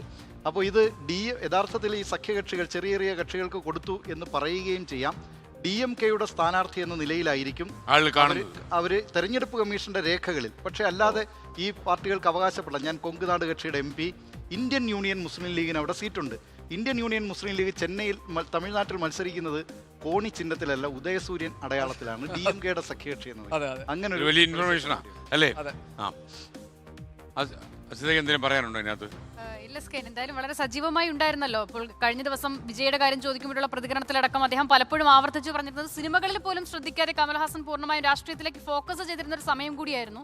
അതുകൂടിയാണ് എന്തായാലും ഈ സഖ്യ ചർച്ചകളിൽ തട്ടി കമൽഹാസൻ ഒരു നിരാശയായി കാണും. കാര്യം തമിഴ്നാട്ടിൽ ഇത്രയും സ്വാധീനമുള്ള ഒരു സിനിമാ താരം കമൽഹാസൻ ഇങ്ങനെ വോട്ടേഴ്സിന്റെ ഇടയിൽ അത്ര സ്വാധീനം ഇല്ലെങ്കിൽ പോലും അദ്ദേഹം വലിയ ലക്ഷ്യങ്ങളൊക്കെ പറയുന്നുണ്ടായിരുന്നു. CPM 6 സീറ്റുകൾ CPM ആവശ്യപ്പെട്ടായിരുന്നു. 6 സീറ്റിൽ CPM ആവശ്യപ്പെട്ടു. 6 സീറ്റിൽ ഇല്ലെന്നുണ്ടെങ്കിൽ ഞങ്ങൾ മുന്നണി ഇല്ലെന്ന് പറഞ്ഞായിരുന്നു. അത് 5ലേക്ക് ഒതുങ്ങി എന്ന് പറഞ്ഞാൽ എസ്കേൻ എന്ന് പറയുമ്പോൾ പോലും അവിടെയുണ്ട് ഡീല്, അവിടെ ഡീലുണ്ട്. അവിടെ എല്ലാവരും കൂടെ ഒരു പ്രശ്നമല്ല അവിടെ പോട്ടെ വേറെ കാര്യം. എസ്കേ എന്ന് പറഞ്ഞാൽ ഇപ്പം ചെറിയ പാർട്ടി ആണെങ്കിൽ കൂടി ആ പാർട്ടിക്ക് ആത്മാഭിമാനം ഉണ്ടല്ലോ. എസ്കേ മുന്നണി മര്യാദ ഭാഗമായി വേണമെങ്കിൽ ഈ ഡീൽ ആരോപണത്തെ ചെറുക്കാൻ BJP പറയുന്ന ന്യായങ്ങളിൽ ഒന്ന് പ്രവർത്തിക്കുന്നത് തമിഴ്നാട്ടിലാണ്. പുറത്തെല്ലാവരും ഒന്നിച്ചാണല്ലോ എന്ന് ഇനിയിപ്പോൾ നമുക്ക് ജെൻസി മാനിഫെസ്റ്റോ. ഇന്ന് ജെൻസി മാനിഫെസ്റ്റോയിലെ കുട്ടികൾ എത്തുന്നത് തൃശ്ശൂരിലെ LDF സ്ഥാനാർത്ഥി ആലങ്കോട് ലീലാകൃഷ്ണനൊപ്പമാണ്. നിങ്ങൾക്കറിയാം, കവി ടേണ്ട് രാഷ്ട്രീയ പ്രവർത്തകനും ഒക്കെ ആയിട്ട് മാറിയ ആലങ്കോട് ലീലാകൃഷ്ണൻ. നമസ്കാരം. അപ്പോൾ ഒരു പുതിയ രൂപത്തിൽ തൃശ്ശൂരിലേക്ക് എത്തിയിരിക്കുകയാണ്. എങ്ങനെയുണ്ട് പ്രചാരണങ്ങളും കാര്യങ്ങളും ഒക്കെ? എനിക്ക് തോന്നുന്നു ഇതിനു മുൻപ് ഒരു കവി നിയമസഭയിൽ എത്തിയത് കടമ്മനിട്ടയാണ്. അപ്പൊ കടമ്മനിട്ടയ്ക്ക് ഒരു പിൻഗാമിയാവോ എന്നാണ് വിചാരിക്കുന്നത്. കാരണം തൃശ്ശൂരിലൊരു സാംസ്കാരിക പ്രവർത്തകനെ, ഒരു കവിയെ, എഴുത്തുകാരനെ വേണമെന്ന് ഇടതുപക്ഷം തീരുമാനിച്ചിട്ടാണ് എന്നെ ഈ നിയോഗം ഏൽപ്പിച്ചിരിക്കുന്നത്. തീർച്ചയായും ഇടതുപക്ഷം ഉറപ്പിച്ചിട്ടത് കണക്കാക്കിയിട്ടുണ്ട്. പിന്നെ ഇവിടുത്തെ ഇടതുപക്ഷത്തിൻ്റെ അടിസ്ഥാനമുള്ള മണ്ഡലമാണ്. കൂടാതെ ഒരു എഴുത്തുകാരൻ, കവി, സാംസ്കാരിക പ്രഭാഷകൻ എന്ന നിലയ്ക്ക് ഞാനുണ്ടാക്കിയെടുത്തിട്ടുള്ള ഒരു രാഷ്ട്രീയതരമായ സമ്മതി കൂടി ഉണ്ടെന്നാണ് ഞാൻ വിചാരിക്കുന്നത്. 11ാമത്തെ വയസ്സിൽ ആദ്യത്തെ കവിത എഴുതിയ ആളാണ്. അന്നു മുതൽ സജീവമായിട്ട് സാംസ്കാരിക രാഷ്ട്രീയ രംഗത്തുള്ള ആളാണ്. അപ്പോൾ ആ സമ്മതിയും കൂടെ ചേർന്നാൽ ജയിക്കാം. കടമനിട്ടയ്ക്ക് ശേഷം ഒരുപക്ഷെ നിയമസഭയിൽ എത്താം എന്ന് തന്നെയാണ് വിചാരിക്കുന്നത്. ഇപ്പോൾ സാർ തന്നെ പറഞ്ഞു 11ാമത്തെ വയസ്സിൽ ആദ്യത്തെ കവിത എഴുതിയ ആളാണെന്നില്ല. നമുക്കറിയാം ഒരു കാലഘട്ടം പരിശോധിക്കുമ്പോൾ കല എന്നത് രാഷ്ട്രീയത്തെ അടയാളപ്പെടുത്തലായിരുന്നു. എന്നാൽ ഇന്നത്തെ കാലഘട്ടത്തിലേക്ക് അത് മാറുമ്പോൾ അതിന് വലിയ ഇപ്പോൾ കലയും രാഷ്ട്രീയം ഒരു വിപരീത ദിശയിലേക്ക് പോകുന്നത് പോലെ തോന്നിയിട്ടുണ്ടോ? ഒരു ബന്ധമില്ലാതെ അങ്ങനെ ഒരു തോന്നലുണ്ടോ? അല്ല, അതിൻ്റെ ഒരു മാറ്റം കലയും സാഹിത്യമൊക്കെ അന്നുണ്ടായിരുന്നത് പുരോഗമന മാനവിക പക്ഷത്തായിരുന്നു. ഇന്നും കലയും രാഷ്ട്രീയമൊക്കെ ഉണ്ട്. അത് ഭജനകൾ, അങ്ങനെ ക്ഷേത്രകലകൾ, അങ്ങനെ ഒരു കലകൾ വരുന്നുണ്ട്. അത് വേറൊരു രാഷ്ട്രീയ സാംസ്കാരിക പ്രവർത്തനമാണ്. ഞങ്ങളൊക്കെ തുടങ്ങിയ കാലത്ത് അല്ലെങ്കിൽ ഞങ്ങളെയൊക്കെ പ്രചോദിപ്പിച്ചത് മനുഷ്യനെ മനുഷ്യനാക്കി തീർക്കുന്ന കലകളാണ്. നാടകങ്ങൾ, നിങ്ങൾ എന്നെ കമ്മ്യൂണിസ്റ്റാക്കി, കഥാപ്രസംഗങ്ങൾ, വായനശാലകൾ, കലാസമിതികൾ, എണ്ണമറ്റ അമേച്വർ നാടകങ്ങൾ, അതൊക്കെ ജാതി മത വർണ്ണ വർഗ വ്യത്യാസമില്ലാതെ മനുഷ്യനെ മനുഷ്യത്വത്തിലേക്ക് നയിക്കുക. ഇപ്പോൾ തിരിച്ചാണ് ഹിന്ദുവായി, മുസൽമാനായി, ക്രിസ്ത്യാനിയായി, നമ്മെ കണ്ടാലറിയാതായി, ആയിരം മാനവ ഹൃദയങ്ങൾ ആയുധപ്പുരകളായി. പറഞ്ഞതുകൊണ്ട് തന്നെ ഞാൻ ചോദിക്കുകയാണ്, ഇപ്പോൾ സാർ തന്നെ പറഞ്ഞു പലതരത്തിലുള്ള ഇപ്പോൾ എന്താ പറയാ, ഇപ്പോൾ ഭജന കുറേ സംഘടനകൾ വരുന്നു. അപ്പോൾ അതിന്റെ പിന്നിലൊക്കെ ഒരു കൃത്യമായ രാഷ്ട്രീയ അജണ്ട ഉണ്ടെന്ന് എന്തെങ്കിലും തോന്നിയിട്ടുണ്ടോ? തീർച്ചയായിട്ടും ഉണ്ടോ. അതൊരു തരം പുനരുത്ഥാന രാഷ്ട്രീയം. രണ്ട് തരം രാഷ്ട്രീയമുണ്ട്. മാനവികതയുണ്ട്, നവോത്ഥാനത്തിൻ്റെയൊക്കെ രോഗമാണ് നമ്മൾ കണ്ടത്. നേരത്തെ ഞാൻ പറഞ്ഞതുപോലെ ശ്രീനാരായണ ഗുരുവിൽ തുടങ്ങുന്ന അയ്യങ്കാളി, മഹാത്മാ അയ്യങ്കാളി, വെട്ടിപ്പെട്ട് തിരിപ്പാട്, പൊയ്കയിലപ്പച്ചൻ, അങ്ങനെ ഒരു കൂട്ടരിൽ നിന്ന് തുടങ്ങി തകഴി, കേശവദേവ്, പൊൻകുന്നം വർക്കി, ലളിതാംബികാന്തർജനം, ആശാൻ, ഉള്ളൂർ വള്ളത്തോൾ, ചെങ്ങമ്പുഴ, പി ഭാസ്കരൻ, വയലാർ രാമവർമ്മ, അങ്ങനെയുള്ള കവികൾ, നാടകങ്ങൾ, KPSC, കഥാപ്രസംഗങ്ങൾ, സാംബശിവൻ, കടാമംഗലം, ഇങ്ങനെ ആ കാലം എന്ന് പറയുന്നത് ഈ പറഞ്ഞതുപോലെ ഒരു പുരോഗമന ലക്ഷ്യത്തിലേക്ക്, യുക്തിസഹമായൊരു പുരോഗമന ലക്ഷ്യത്തിലേക്ക് ആളുകളെ നയിക്കാൻ ബോധപൂർവം സൃഷ്ടിച്ചതാണ്. ഇപ്പോൾ അയുക്തികമായ വിശ്വാസങ്ങൾ, അന്ധവിശ്വാസങ്ങൾ, അതൊക്കെ എല്ലാ മതങ്ങളും, ഒരു മതം മാത്രമല്ല, എല്ലാ മതങ്ങളും അതൊക്കെ തിരിച്ചു കൊണ്ടുവരുന്നു. അപ്പം മതാത്മകമായ ഒരു കലാരോഗം രൂപപ്പെട്ടു വരുന്നുണ്ട്. സാറിന് പറഞ്ഞിട്ടായിരുന്നു ഒരു ഇടതുപക്ഷ ആയതുകൊണ്ടാണ് ഒരു കവിയും സാംസ്കാരിക പ്രവർത്തകനുമായിട്ടുള്ള സാറിന് ഒരു കാൻഡിഡേറ്റ് ആക്കിയതെന്ന്. അതേ ഇടതുപക്ഷത്തിന്റെ ഒരു മുതിർന്ന നേതാവാണ് കഴിഞ്ഞ ദിവസം പാലക്കാട് രമേശ് പിഷാരടിക്കെതിരെ ഒരു പ്രയോഗം നടത്തിയിട്ടുണ്ടായിരുന്നത്. അദ്ദേഹം തന്നെ പിന്നെ സൂര്യക്ക് പറയുക ഉണ്ടായി. എന്ന് മുതലാണ് ഈ CPM-കാർക്ക് ഇങ്ങനെ കലാ സാംസ്കാരിക പ്രവർത്തകരോട് ഒരു വിമുഖത വന്ന് തുടങ്ങിയത്? സർ, കലാ സാംസ്കാരിക പ്രവർത്തകരോടുള്ള വിമുഖത കൊണ്ടൊന്നല്ല, ഈ രാഷ്ട്രീയ ബാറ്റിലുകളിൽ ചിലപ്പോൾ അതിവാക്കുകളൊക്കെ പറയുമല്ലോ, മുമ്പ് ഉണ്ടായിട്ടില്ലേ പല ആളുകളും. നമ്മളതിൽ സംയമനത്തോടു കൂടി ഇടപെട്ടാൽ അത് വരില്ല. പക്ഷെ അത് ബോധപൂർവമായിരിക്കില്ല. ചിലപ്പോൾ ചില വികാരത്തിൻ്റെ പുറത്ത് പറഞ്ഞു പോയി കാണും. സ്വാഭാവികമാണ്. ഇങ്ങനത്തെ ഇതൊരു യുദ്ധരംഗം പോലെയാണ്. ഇതാണ് കൊടുമ്പിരി കൊണ്ടാൽ ഒരുപക്ഷെ എല്ലാ ആയുധം ഉപയോഗിച്ചിട്ട് പരസ്പരം അങ്ങോട്ടും ഇങ്ങോട്ടും ഏറ്റുമുട്ടും. അതിപ്പോഴും മാത്രമൊന്നുമല്ല, നേരത്തെയും ധാരാളം അങ്ങനെ ഉണ്ടായിട്ടുണ്ടല്ലോ. അതിനൊന്നും കാര്യമായിട്ട് എടുക്കേണ്ടതില്ല. അവർ തമ്മിൽ കോംപ്രമൈസ് ആയില്ലേ? മുഖ്യമന്ത്രി ഇന്ന് പത്തനംതിട്ടയിലെ തെരഞ്ഞെടുപ്പ് കൺവെൻഷനിൽ സംസാരിക്കുന്നുണ്ടായിരുന്നു. അപ്പോൾ ഒരാൾ ഒരു ചോദ്യം ചോദിക്കാനുണ്ടെന്ന് പറഞ്ഞ് എനിക്കൊരു ചോദ്യം ചോദിക്കാനുണ്ടെന്ന് പറയുന്നു. അപ്പോൾ മുഖ്യമന്ത്രി പറയുന്നു വീട്ടിൽ പോയി ചോദിക്കാൻ പറയുന്നു. അപ്പൊ മുഖ്യമന്ത്രിയുടെ ആ ശൈലിയെ പറ്റി സാറിന് എന്താ പറയാനുള്ളത്? അല്ല, അത് നമ്മൾ അങ്ങനെ അതൊന്നും ഒരു കുറ്റപ്പെടുത്തലായിട്ട് പറയേണ്ട കാര്യമില്ല. മനുഷ്യർ അത് പൊതുസ്ഥലത്ത് പലപ്പോഴും പലതരത്തിലുള്ള പ്രതികരണങ്ങളും ഉണ്ടാവും. ആളുകൾ മുഖ്യമന്ത്രിനെ പലപ്പോഴും പണ്ട് തന്നെ മുഖ്യമന്ത്രി അങ്ങനെ പറഞ്ഞു, ഇങ്ങനെ പറഞ്ഞു. അദ്ദേഹം കുറച്ചുകൂടി എല്ലാവരും ഒരേ സ്വഭാവമുള്ളവരാവില്ല, ഒരേ പ്രകൃതമുള്ളവരാവില്ല. അപ്പോൾ ചില അനിഷ്ട സ്വഭാവത്തിൽ വലുത് ചോദിക്കുമ്പോൾ പ്രതികരിച്ചത് ഒരു പക്ഷെ അങ്ങനെ നെഗറ്റീവായിട്ട് ആയിക്കോണമെന്നില്ല. അത് പറഞ്ഞാൽ അപ്പോഴത്തെ ഒരു പ്രതികരണം അതിനെയൊക്കെ നമ്മൾ ഗൗരവമായിട്ട് എടുക്കേണ്ട. കാരണം അതുമായി ബന്ധപ്പെട്ട ഒരു കാര്യം കൂടി ചോദിക്കാം. നമ്മൾ പൊതുവേ പറയുന്ന ഒരു കാര്യമാണ്, ഇടതുപക്ഷ പ്രവർത്തകർക്ക് അല്ലെങ്കിൽ CPM പ്രവർത്തകർക്ക് കുറച്ച് ധാർഷ്ട്യം കൂടുതലാണ്. അങ്ങനെ ഒരു എനിക്ക് ധാർഷ്ട്യമുണ്ടോ? അല്ല, നിങ്ങൾക്ക് അങ്ങനെ തോന്നിയോ? പൊതുവേ നമ്മളിങ്ങനെ ചില കാര്യങ്ങൾ അങ്ങനെ പറയുമല്ലോ. ജനറലൈസ് ചെയ്യണ്ട. എനിക്ക് ധാർഷ്ട്യമുള്ളതായിട്ട് എനിക്ക് തോന്നിയോ? അപ്പൊ ഞാനും ഇടതുപക്ഷ പ്രവർത്തകരല്ലേ? അപ്പൊ നിങ്ങളെ മനുഷ്യരിൽ ധാർഷ്ട്യമുള്ളവരുണ്ട്, നല്ല മുഖമുള്ളവരുണ്ട്. ചില ആളുകൾ കാണുമ്പോൾ വളരെ ധാർഷ്ട്യം തോന്നും. അവർ നല്ല മനുഷ്യരായിരിക്കും. ചില ആളുകളെ കണ്ടാൽ നമുക്ക് തീരെ ഇഷ്ടപ്പെടില്ല, പക്ഷെ അവർ നല്ല ആളുകളായിരിക്കും. ചിലപ്പോൾ ചില ആളുകളെ കണ്ടാൽ നമുക്ക് വലിയ ഇഷ്ടം തോന്നും, അവർ മഹാ കുഴപ്പക്കാരുമായിരിക്കും.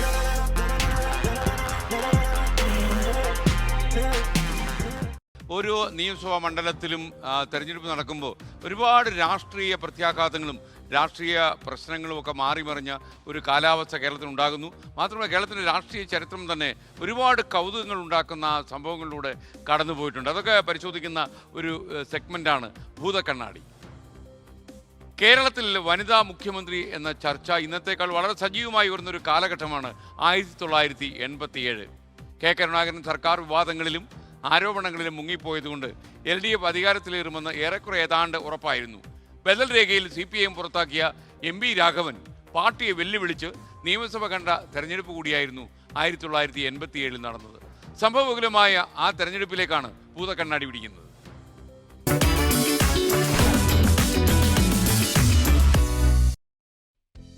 കേരം തിങ്ങും കേരള നാട്ടിൽ KR ഗൗരി നാടു ഭരിക്കും. രാഷ്ട്രീയ കേരളം മറക്കാത്ത മുദ്രാവാക്യം മുഴങ്ങിയ തിരഞ്ഞെടുപ്പ് കാലം. 1987 മാർച്ച് 23 നിയമസഭാ തിരഞ്ഞെടുപ്പ്.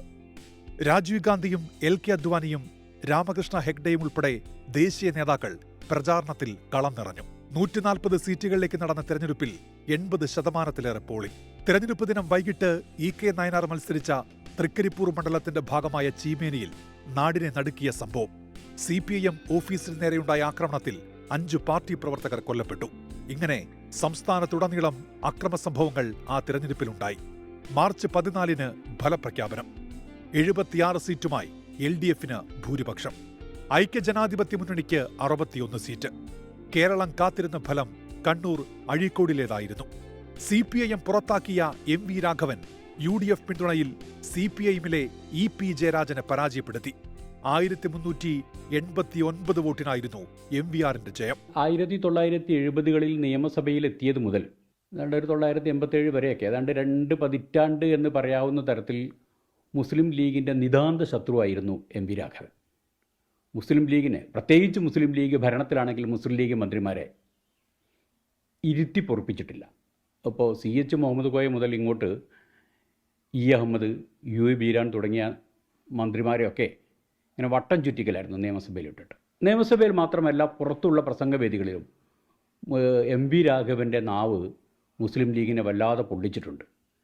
അങ്ങനെയൊക്കെയാണെങ്കിലും CPM-ൽ നിന്ന് പുറത്താവുകയും MV രാഘവനെ CPM-കാർ വളഞ്ഞിട്ട് ആക്രമിക്കുകയും ചെയ്തപ്പോൾ കണ്ണൂർ ജില്ലയിലെ സ്വന്തം മണ്ഡലമായ അഴീക്കോട് രാഘവന് ഒഴിഞ്ഞുകൊടുത്ത് രാഘവനെ വിജയിപ്പിച്ച് നിയമസഭയിലെത്തിച്ച് UDF-ന്റെ മന്ത്രിസഭയിലെത്തിക്കുകയാണ് മുസ്ലിം ലീഗ് ചെയ്തത്. എന്ന് പറഞ്ഞാൽ മുസ്ലിം ലീഗ് അന്ന് ചെയ്തത് CPM-ന്റെ ആയുധപ്പുരയിലെ ഏറ്റവും നല്ല ആയുധം എടുത്തിട്ട് CPM-നെതിരെ ഉപയോഗിക്കുക എന്ന തന്ത്രമായിരുന്നു. സർക്കാരിനെ ആര് നയിക്കും എന്ന ചോദ്യം സജീവമായി. KR ഗൗരിയമ്മയെന്ന് പലരും കരുതി. പക്ഷേ EK നായനാരെ CPIM മുഖ്യമന്ത്രിയാക്കി. ഈ വനിതാ മുഖ്യമന്ത്രി എന്ന് കേൾക്കുമ്പോൾ കേരളത്തിന് കാര്യമായിട്ട് ഓർമ്മ വരിക ആലപ്പുഴയിൽ നിന്നുള്ള 2 വനിതാ നേതാക്കളെയാണ്. ഒന്ന് AKGയുടെ ജീവിത പങ്കാളിയായ സുശീല ഗോപാലന്, അതേപോലെ തന്നെ TV തോമസിൻ്റെ ജീവിത പങ്കാളിയായിരുന്ന KR ഗൗരിയമ്മയെ. ഇതിൽ ഗൗരിയമ്മ രാഷ്ട്രീയ നേതാവ് എന്നതിലപ്പുറം ഒരു മന്ത്രി എന്ന തരത്തിൽ ഭരണ നൈപുണ്യവും കാണിച്ചയാളാണ്. അതുകൊണ്ട് തന്നെ ആ തെരഞ്ഞെടുപ്പിൽ തെക്കൻ കേരളത്തിൽ കേരം തിങ്ങും കേരള നാട് KR ഗൗരി ഭരിക്കട്ടെ എന്ന മുദ്രാവാക്യം ഇങ്ങനെ പ്രചരിച്ചപ്പോൾ, അത് വല്ലാത്ത തരത്തിൽ പ്രചരിക്കുക മാത്രമല്ല വല്ലാത്ത തരത്തിൽ അതിങ്ങനെ പ്രചരിപ്പിച്ചപ്പോൾ തന്നെ CPM അത് പ്രോത്സാഹിപ്പിക്കുകയാണ് ചെയ്തത്. ഇലക്ഷൻ കഴിയുന്നവരെ അത് പ്രോത്സാഹിപ്പിച്ചു. അതേപോലെ തന്നെ തെക്കൻ ജില്ലകളിൽ അതുകൊണ്ട് നല്ല ഇളക്കവുമുണ്ടായി. പക്ഷേ തെരഞ്ഞെടുപ്പ് കഴിഞ്ഞപ്പോൾ CPM-ൻ്റെ ഒരു ഘടകത്തിലും അങ്ങനെ ഒരു ചർച്ചയേ ഉണ്ടായിരുന്നില്ല. തെരഞ്ഞെടുപ്പ് കഴിഞ്ഞ് ഭൂരിപക്ഷം കിട്ടിയ ഉടനെ അവർ നായനാരെ കൊണ്ടുവന്ന് മുഖ്യമന്ത്രിയാക്കി. അതിനുശേഷം കേരളത്തിലിങ്ങോട്ട് ഒരു വനിതാ നേതാ മുദ്രാവാക്യം മുഖ്യമന്ത്രി സ്ഥാനത്തേക്ക് ഉയർന്നിട്ടുമില്ല. ഈ തിരഞ്ഞെടുപ്പ് കാലത്ത് രാഷ്ട്രീയ മണ്ഡലത്തിൽ ചർച്ചയായ K സുധാകരൻ തലശ്ശേരിയിലും G സുധാകരൻ അമ്പലപ്പുഴയിലും അന്ന് തോറ്റു. കണ്ണൂർ AKG ആശുപത്രിയുമായി ബന്ധപ്പെട്ട തർക്കം നിയമസഭയിൽ കയ്യാങ്കളിക്കിടയാക്കി. MV രാഘവനെ CPIM അംഗങ്ങൾ കയ്യേറ്റം ചെയ്തു. ബൊഫോഴ്സ് ഉൾപ്പെടെയുള്ള ആരോപണങ്ങളിൽ കോൺഗ്രസ് പ്രതിക്കൂട്ടിലായി. മണ്ഡൽ പ്രക്ഷോഭവും അയോധ്യയും ഉൾപ്പെടെയുള്ള വിഷയങ്ങളിൽ ദേശീയ രാഷ്ട്രീയം കലുഷിതം. സാക്ഷരതാ യജ്ഞം, പൊതുവിതരണ സംവിധാനം തുടങ്ങിയവ ഇടത് സർക്കാരിന്റെ ജനപ്രീതി ഉയർത്തി. ജില്ലാ കൗൺസിലിലേക്ക് നടന്ന തിരഞ്ഞെടുപ്പിലെ വിജയം, കോൺഗ്രസിനോടുള്ള മുസ്ലിം ലീഗിന്റെ അതൃപ്തി, അങ്ങനെ പല ഘടകങ്ങൾ LDF-ന്റെ ആത്മവിശ്വാസം ഉയർത്തി. ആ ഘട്ടത്തിൽ നിയമസഭ പിരിച്ചുവിട്ട് തിരഞ്ഞെടുപ്പിലേക്ക് നീങ്ങിയാൽ തുടർഭരണമെന്ന് കണക്കുകൂട്ടൽ. കാലാവധി പൂർത്തിയാക്കാൻ 1 വർഷം ശേഷിക്കെ നായനാർ മന്ത്രിസഭ രാജിവെച്ചു. നിയമസഭ പിരിച്ചുവിട്ടു. എന്നാൽ LDF-ന്റെ കണക്കുകൂട്ടലുകൾ തകിടം മറിഞ്ഞു. അത് വേറെ വലിയ കഥ. Election desk 24. എന്തായാലും ഒരു വനിതാ മുഖ്യമന്ത്രിക്ക് വേണ്ടിയുള്ള സംഭവമായിരുന്നല്ലോ അന്ന്. KR ഗൗരിയമ്മ നാട് ഭരിക്കും എന്ന് വിശ്വസിക്കുന്ന ആൾക്കാരുണ്ടായിരുന്നു. ഇന്നും അത്തരം ചോദ്യങ്ങൾ ഉയരുന്നുണ്ട്. ഒരു വനിതാ മുഖ്യമന്ത്രി നാട് ഭരിക്കുമോ? അസിത. ഇത്ര വർഷത്തിന് ശേഷവും കേരളത്തിൽ അത് ചോദിക്കേണ്ടി വരുന്നുണ്ട് എന്നത് കൂടിയുണ്ട് സ്കേൻ. പക്ഷേ എൻ്റെ വ്യക്തിപരമായ അഭിപ്രായത്തിൽ വനിതകളെ കൊണ്ടുവരാൻ വേണ്ടി മാത്രം വനിതകളെ കൊണ്ടുവരേണ്ടതില്ല എന്നുള്ളതാണ്. അതിന് കാലിബറായിട്ടുള്ള ആളുകൾ, കാലിബർ ഉള്ള ആളുകൾ വരികയാണെങ്കിൽ അങ്ങനെ വരണം. അത് സ്വാഭാവികമായി സംഭവിക്കണം എന്നുള്ളതാണ്. പക്ഷേ ഇതാ ഈ കാലത്തിന്റെ പ്രത്യേകത, അങ്ങനെയുള്ള വനിതകൾ നമ്മുടെ മുന്നിലുണ്ട്, നിരന്തരമായി ചർച്ച ചെയ്യപ്പെടുന്ന പേരുകളുണ്ട്. അപ്പോൾ അവരിലേക്കൊക്കെ പോകാനുള്ള എല്ലാ രാഷ്ട്രീയ സാഹചര്യവുമുണ്ട്. അപ്പോൾ അത്തരം സമയത്തെങ്കിലും അങ്ങനെ ഉണ്ടാകണം എന്നുള്ളത് ഏറ്റവും പ്രധാനമാണ്. ഈ തെരഞ്ഞെടുപ്പിലെ ഒരു മറ്റൊരു കാര്യം കൂടിയുണ്ട്. ഇപ്പോൾ ശൈലജ ടീച്ചറുമായി ബന്ധപ്പെട്ട്, ശൈലജ ടീച്ചറിന്റെ പേരാണല്ലോ നമ്മൾ ഇപ്പോൾ ഈ പറയുമ്പോൾ അതിന് പിന്നിലുള്ള പേര്. ശൈലജ ടീച്ചറുമായി ബന്ധപ്പെട്ട് കഴിഞ്ഞ ദിവസവും പറഞ്ഞു, ഇത്തവണ ഏതെങ്കിലും കാരണവശാൽ LDFന് അധികാരത്തിൽ വരാൻ സാധിക്കാതെ വരുന്നു, അവർ പ്രതിപക്ഷത്തിരിക്കുന്നു. അങ്ങനെയാണെങ്കിൽ പിണറായി വിജയൻ പ്രതിപക്ഷത്തെ ലീഡ് ചെയ്യാൻ ഉണ്ടാകുമോ, പ്രതിപക്ഷ നേതാവായി ഉണ്ടാകുമോ എന്നതിൽ സംശയമാണ്. അപ്പോൾ അങ്ങനെ വരുന്ന സാഹചര്യത്തിലെങ്കിലും ആ റോളിലേക്കെങ്കിലും ഒരു സ്ത്രീ പരിഗണിക്കപ്പെടണം. അങ്ങനെയെങ്കിലും ഒരു ഷുവർ സീറ്റിൽ ശൈലജ ടീച്ചർ എത്തണം എന്നുള്ള താല്പര്യം കൂടി പല ആളുകൾക്ക് നിൽക്കുന്ന സമയത്താണ് പേരാവൂരിലേക്ക് ശൈലജ ടീച്ചർ മാറുന്നത്. അപ്പോൾ അത്തരം ചില ചർച്ചകൾ കൂടി ടീച്ചറുടെ വിശ്വാസം. അക്കാലത്തും കരുത്തുറ്റ നേതാക്കൾ ഉണ്ടായിരുന്നു. അതാണല്ലോ KR ഗൗരി. കേരള നാട്ടിൽ KR ഗൗരി മറ്റൊന്ന് പറഞ്ഞത് ഏറ്റവും കാലിബറുള്ള ആൾ വരികയാണ് വേണ്ടത്, അല്ലാതെ ഒരാളെ ആക്കാൻ വേണ്ടി മാത്രം കൊണ്ടുവരരുത്. 47 മന്ത്രിസഭ കരുത്തുറ്റ മന്ത്രിമാരായിരുന്നു. ഞാൻ അതിലേക്ക് കടക്കുന്നില്ല. പക്ഷേ ആ മന്ത്രിസഭയുടെ വേറൊരു സവിശേഷത എന്തായിരുന്നു എന്ന് വെച്ചാൽ, ഒരു മന്ത്രി 48 മണിക്കൂർ മാത്രമേ മന്ത്രിസ്ഥാനത്തുണ്ടായിരുന്നുള്ളൂ. 48-ാം മണിക്കൂറിൽ അദ്ദേഹം രാജിവെച്ച് പോയി എന്നുള്ളൊരു സവിശേഷത കൂടി 87 മന്ത്രിസഭയ്ക്കുണ്ട്. MP വീരേന്ദ്രകുമാർ ആയിരുന്നു. വീരേന്ദ്രകുമാർ മന്ത്രിയായി ആദ്യ ഉത്തരവ് ഈ വനഭൂമിയിലെ ഒരു മരവും മുറിക്കരുതെന്നായിരുന്നു. പക്ഷേ അതിന് അധികം ആയുസ് ഉണ്ടായില്ല. മന്ത്രിസ്ഥാനം തെറിച്ചു. ആ പാർട്ടിയിൽ തന്നെ പ്രശ്നങ്ങളുണ്ടായി. NM ജോസഫിനെ പിന്നീട് മന്ത്രിയായി കൊണ്ടുവന്നു. മറ്റൊന്ന് എനിക്ക് തോന്നുന്നത്, ഏറെക്കുറെ അത് കുറച്ചുകൂടി സ്ഥിരീകരിക്കേണ്ടതുണ്ടെന്ന് തോന്നുന്നു. പക്ഷേ എന്നാലും 87-ലാണ് നമ്മളിപ്പോൾ കേരള ടൂറിസത്തിൻ്റെ പരസ്യവാചകമായിട്ടുള്ള ഗോഡ്സ് ഓൺ കൺട്രി, കേരളം ദൈവത്തിൻ്റെ സ്വന്തം നാട്, അന്ന് E ചന്ദ്രശേഖരൻ നായർ ടൂറിസം മന്ത്രിയും അമിതാഭ് കാന്ത്, ഇപ്പോൾ നീതി ആയോഗിൽ ഉണ്ടായിരുന്ന അമിതാഭ് കാന്ത് സംസ്ഥാന ടൂറിസം സെക്രട്ടറി ഡയറക്ടറായിരിക്കുന്ന കാലത്താണ് ഈ പരസ്യവാചകം കേരള ടൂറിസത്തിന് ഉണ്ടാകുന്നത്. അതൊരു പുറത്തുനിന്നൊരു ഏജൻസി കൊണ്ടുവന്നത്. വാചകം കൊണ്ടുവരുന്നത് ഒരു ഏജൻസിയാണ്. അത് കഴിഞ്ഞ് നായനാർ പ്രതിപക്ഷ സമയത്ത് ഒരു അബ്കാരി നിയമ ഭേദഗതിയെ പറ്റി ചർച്ച ചെയ്യുന്നുണ്ട്. അപ്പോൾ നായനാർ പറയുന്നുണ്ട്, നിങ്ങൾ എന്ത് വേണമെങ്കിൽ കാണിക്കും, ഞാൻ മദ്യപിക്കുന്ന ആളല്ല. അപ്പോൾ ഭരണപക്ഷം തുടർച്ചയായ 3 ദിവസം കള്ളു കുടിച്ചാൽ ആത്മഹത്യയിലുണ്ടല്ലോ, അന്ന് ഞാൻ കോൺഗ്രസ് ആയിരുന്നു. അങ്ങനൊരു സംഭവം ഉണ്ടായി. മാത്രമല്ല ഇവൻ മൊബൈലിനെ മാങ്ങ പോലും മൊബൈലും വരുന്ന സമയമുള്ള സ്കാൻ മാങ്ങ പോലെ എന്തോ സാധനം എന്നാണ് പറഞ്ഞത്. അദ്ദേഹത്തിന് ആദ്യം മൊബൈൽ കൊടുക്കുന്നത് പ്രിയപ്പെട്ട വ്യവസായി MA യൂസഫ് അലി ആണെന്ന് ഞാൻ കേട്ടിട്ടുണ്ട്. പിന്നെ കുറച്ച് നമുക്കറിയാം, ഈ തെരഞ്ഞെടുപ്പൊക്കെ ആയിക്കഴിഞ്ഞാൽ ഏറ്റവും കൂടുതൽ രാഷ്ട്രീയ തർക്കങ്ങളും ചർച്ചകളും ഒക്കെ നടക്കുന്നത് നമ്മുടെ നഗരങ്ങളിലും നാട്ടുമ്പുറങ്ങളിലുള്ള ചായക്കടകളിലും പീടികളിലും ഒക്കെയാണ്. പണ്ടൊക്കെ പീടികളിലൊക്കെ ഈ ചായക്കടകളിലൊക്കെ എഴുതി വെച്ചിരുന്നു, ഇവിടെ രാഷ്ട്രീയം പറയരുത്. അപ്പം നമ്മൾ ഇവിടെ രാഷ്ട്രീയം പറയാം എന്ന് കൗണ്ടർ എഴുതുന്നതിനെ കുറിച്ചൊക്കെ ആലോചിച്ചിട്ടുണ്ട്. അപ്പോൾ ചായക്കടകളിൽ ഇരുന്ന് ആരെ ജയിപ്പിക്കണം, ആരെ തോപ്പിക്കണം എന്നൊക്കെ പറയുന്ന വലിയ ഗൗരവമായ ചർച്ചകൾ നടക്കുന്ന സമയത്ത് നമ്മൾ അവതരിപ്പിക്കുന്നു വോട്ട് പീടിക.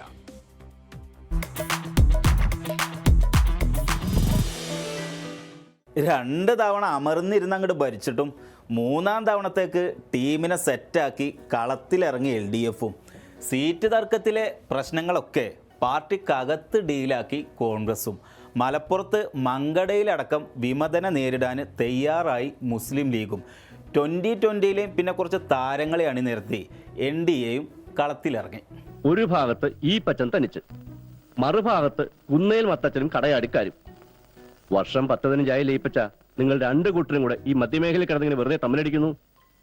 ഈ വന്ന കാലമെല്ലാം ജയിച്ച മുഴുവൻ ഈ പച്ചൻ. ഇവരും കടയാടിയുമൊക്കെ എന്നും തോറ്റു വന്നിട്ടേ ഉള്ളൂ. എന്നാൽ ഇത്തവണ ഇവരും തീർത്താൻ തീരാത്ത വാശിയിലാണ് ഇപ്പച്ച. ചില്ലറ കളിയല്ല, ഒന്നങ്ങോട്ട് പാളിപ്പോയാൽ വനവാസത്തിന് പോകാൻ റെഡിയായിരിക്കുകയാണ് സതീശേട്ടൻ. മൂപ്പർക്ക് ഇത് മരണക്കളിയാണ്. കഴിഞ്ഞ കൊല്ലത്തും ഇവിടെ പല ഡിസിഷൻസും പാളിപ്പോയി. പക്ഷെ ഇക്കൊല്ലം നമുക്ക് എന്തെങ്കിലുമൊക്കെ നടത്തണം ചോയേട്ടാ. നടന്നാ പോരടാ, നല്ല സ്മാർട്ടായിട്ട് ഓടണം കാര്യങ്ങള്. ഈ കണ്ടോ, കൊല്ലം നമ്മൾ പൊളിക്കും. ഇത് കഴിഞ്ഞ കൊല്ലം ജോയേട്ടൻ ഇവിടെ ഇരുന്ന് പറഞ്ഞതാ. അങ്ങനെ ഇത്തവണെങ്കിലും പാളാതിരിക്കാൻ വേണ്ടിയിട്ട് മൂർച്ച കൂടിയ ഒരു ഡീലിന്റെ കഥ പറഞ്ഞ് തുടങ്ങാന്ന് വിചാരിച്ചു. അതിലും ചില ടെക്നിക്കുകളൊക്കെ ഉണ്ട്. നീ പോയിട്ടെന്താ ചെയ്യാൻ പോണത്? അത് ആളെ കറക്കി കൊണ്ടുവരുമ്പോ കണ്ടാ മതി. നിരവധി സ്ഥലങ്ങളിൽ ഡീലാണ്. സീറ്റ് തർക്കങ്ങൾ ഉണ്ടായ സമയത്ത് കോൺഗ്രസിനകത്ത് അതെന്ത് ഡീല് പറഞ്ഞിട്ടാണ് സെറ്റിലാക്കിയത് എന്ന് അറിയില്ല. പക്ഷേ ഡീലെന്ന് പറഞ്ഞാൽ സീറ്റ് കൂടി കിട്ടുന്നാണ് തോന്നുന്നത്. ഓണമേ എൻ്റെ ഓണമേ, വീണ്ടും നീ അണയുന്ന നാളുകളടുത്തുപോയി. ഓണനിലാവും നിശയിൽ വിടരുന്ന തൂമണം തൂവും പ്രഭാതസൂനങ്ങളും, ഓടിക്കളിക്കും ശിശുക്കളും നാട്ടിലെ ഓടവരമ്പിലും പാടവരമ്പിലും, വറ്റിവരണ്ട് കിടക്കും നിലങ്ങൾ തൻ വിസ്തൃതമാകുന്ന മാറിടത്തെങ്കിലും. അത് വേറെ ഡീല്. ഈ ഡീലിനെ നമ്മൾ വേറെ പേരിലാണ് അറിയപ്പെടുക. ചെറ്റത്തരമാണ്, രാഷ്ട്രീയ ചെറ്റത്തരം. ഈ ചെറ്റത്തരം എന്ന വാക്ക് എപ്പോഴാണ് ഇത്രമാത്രം അശ്ലീലമായി മാറിയത്, അല്ലെങ്കിൽ അൺപാർലമെന്ററി ആയത് എനിക്ക് മനസ്സിലാകുന്നില്ല. ആ ഭാഗത്ത് അത് വലിയ പ്രശ്നമുള്ള കാര്യമല്ലാന്ന്. 2 ടേമല്ല, 3 ടേമായിട്ട് MLA ആയിട്ട് 4ാമത്തെ ടേം അതെൻ്റെ ഭാര്യയ്ക്ക് കൊടുക്കണം. എൻ്റെ ഭാര്യ, അതിൻ്റെ അർത്ഥം എന്താ? 4ാമത് ഞാനായിരിക്കണം. അത് കണ്ണൂർ ഭാഗത്തുള്ള ഡീല്. ഇടുക്കി ഭാഗത്തൊക്കെ ഇതിനെന്താ പറയാ? ഒരുമാതിരി പിറപ്പ് പണി എന്നാണ് അതിന്റെ പേര്. മതി. ഏതായാലും ടീമൊക്കെ സെറ്റായ സ്ഥിതിക്ക് നമ്മൾ കളത്തിൽ ഇറക്കാൻ പോണ ഡീലിനെ കുറിച്ച് പറയും. അപ്പൊ വ്യാപകമായി നിരവധി സീറ്റുകളിൽ കാസർഗോഡ്, മഞ്ചേശ്വരം, റാന്നി, കോന്നി, ചെങ്ങന്നൂര്, ഏറ്റുമാനൂര്, തൃപ്പൂണിത്തുറ തുടങ്ങി നിരവധി സ്ഥലങ്ങളിൽ ഡീലാണ്. പല കളികളും കാണേണ്ടി വരും. ടീമുകളൊക്കെ കളിക്കാരെ നല്ല സ്ട്രോങ് ആക്കി സെറ്റാക്കി വെച്ചോ. എല്ലാ വർഷത്തെയും കളി പോലെയല്ല ഈ വർഷത്തെ കളി. ജയിക്കണം, ജയിച്ചേ പറ്റൂ. തോറ്റാൽ എല്ലാം തകരും, എല്ലാം. ഇടനയമ്പിൽ ഒരു 3 പേരെ മാറ്റണം. ജോസും പ്രഹ്ലാദനും രാജപ്പനും പോരാ. അത് നമുക്ക് മാറാനുള്ള ആളിനെ കണ്ടുവച്ചിട്ടുണ്ട്. അപ്പൊ ഡീല് തുടങ്ങല്ലേ? അത് വീട്ടിൽ പോയി ചോദിച്ചാൽ മതി. ഡീലിനെ പറ്റി ചോദിക്കരുത്. ഡീല് നമ്മൾ അങ്ങോട്ട് പറയും, നിങ്ങൾ അങ്ങോട്ട് അനുസരിക്കുക. അദ്ദേഹം ഓൾ ഇന്ത്യ റേഡിയോ ആണ്, ഇങ്ങോട്ട് പറഞ്ഞുകൊണ്ടിരിക്കും, അങ്ങോട്ട് ചോദിക്കാൻ പറ്റില്ല. വേറെ ആർക്കെങ്കിലും ഈ ഡീലിനെ പറ്റി അറിയോ? ഒരു പൊളിറ്റിക്കൽ ഡീലാണ്. ഇതിന് വേറെന്തോ ഒരു പേരും കൂടെ ഉണ്ടല്ലോ. എന്തായിരുന്നു കോലീബി സഖ്യം? വടകര പാർലമെന്റ് മണ്ഡലം, ബേപ്പൂർ അസംബ്ലി മണ്ഡലം, പാർലമെന്റിൽ 1 സീറ്റ്, അസംബ്ലിയിൽ 1 സീറ്റ് BJPക്ക് നൽകുന്നു. ആ സീറ്റുകൾ BJPക്ക് കൊടുക്കുമ്പോൾ മറ്റ് സീറ്റുകളിലൊക്കെ RSSും BJPയും UDFനെ പിന്താങ്ങും. ഇതായിരുന്നില്ലേ കരാർ? അപ്പൊ ആരും അറിയാതെ നടത്തിയ ചില ഡീലുകളുടെ കഥ വരും ദിവസങ്ങളിൽ പുറത്തു വരും. അപ്പോൾ കഥ നമുക്ക് കാത്തിരുന്ന് കാണാം.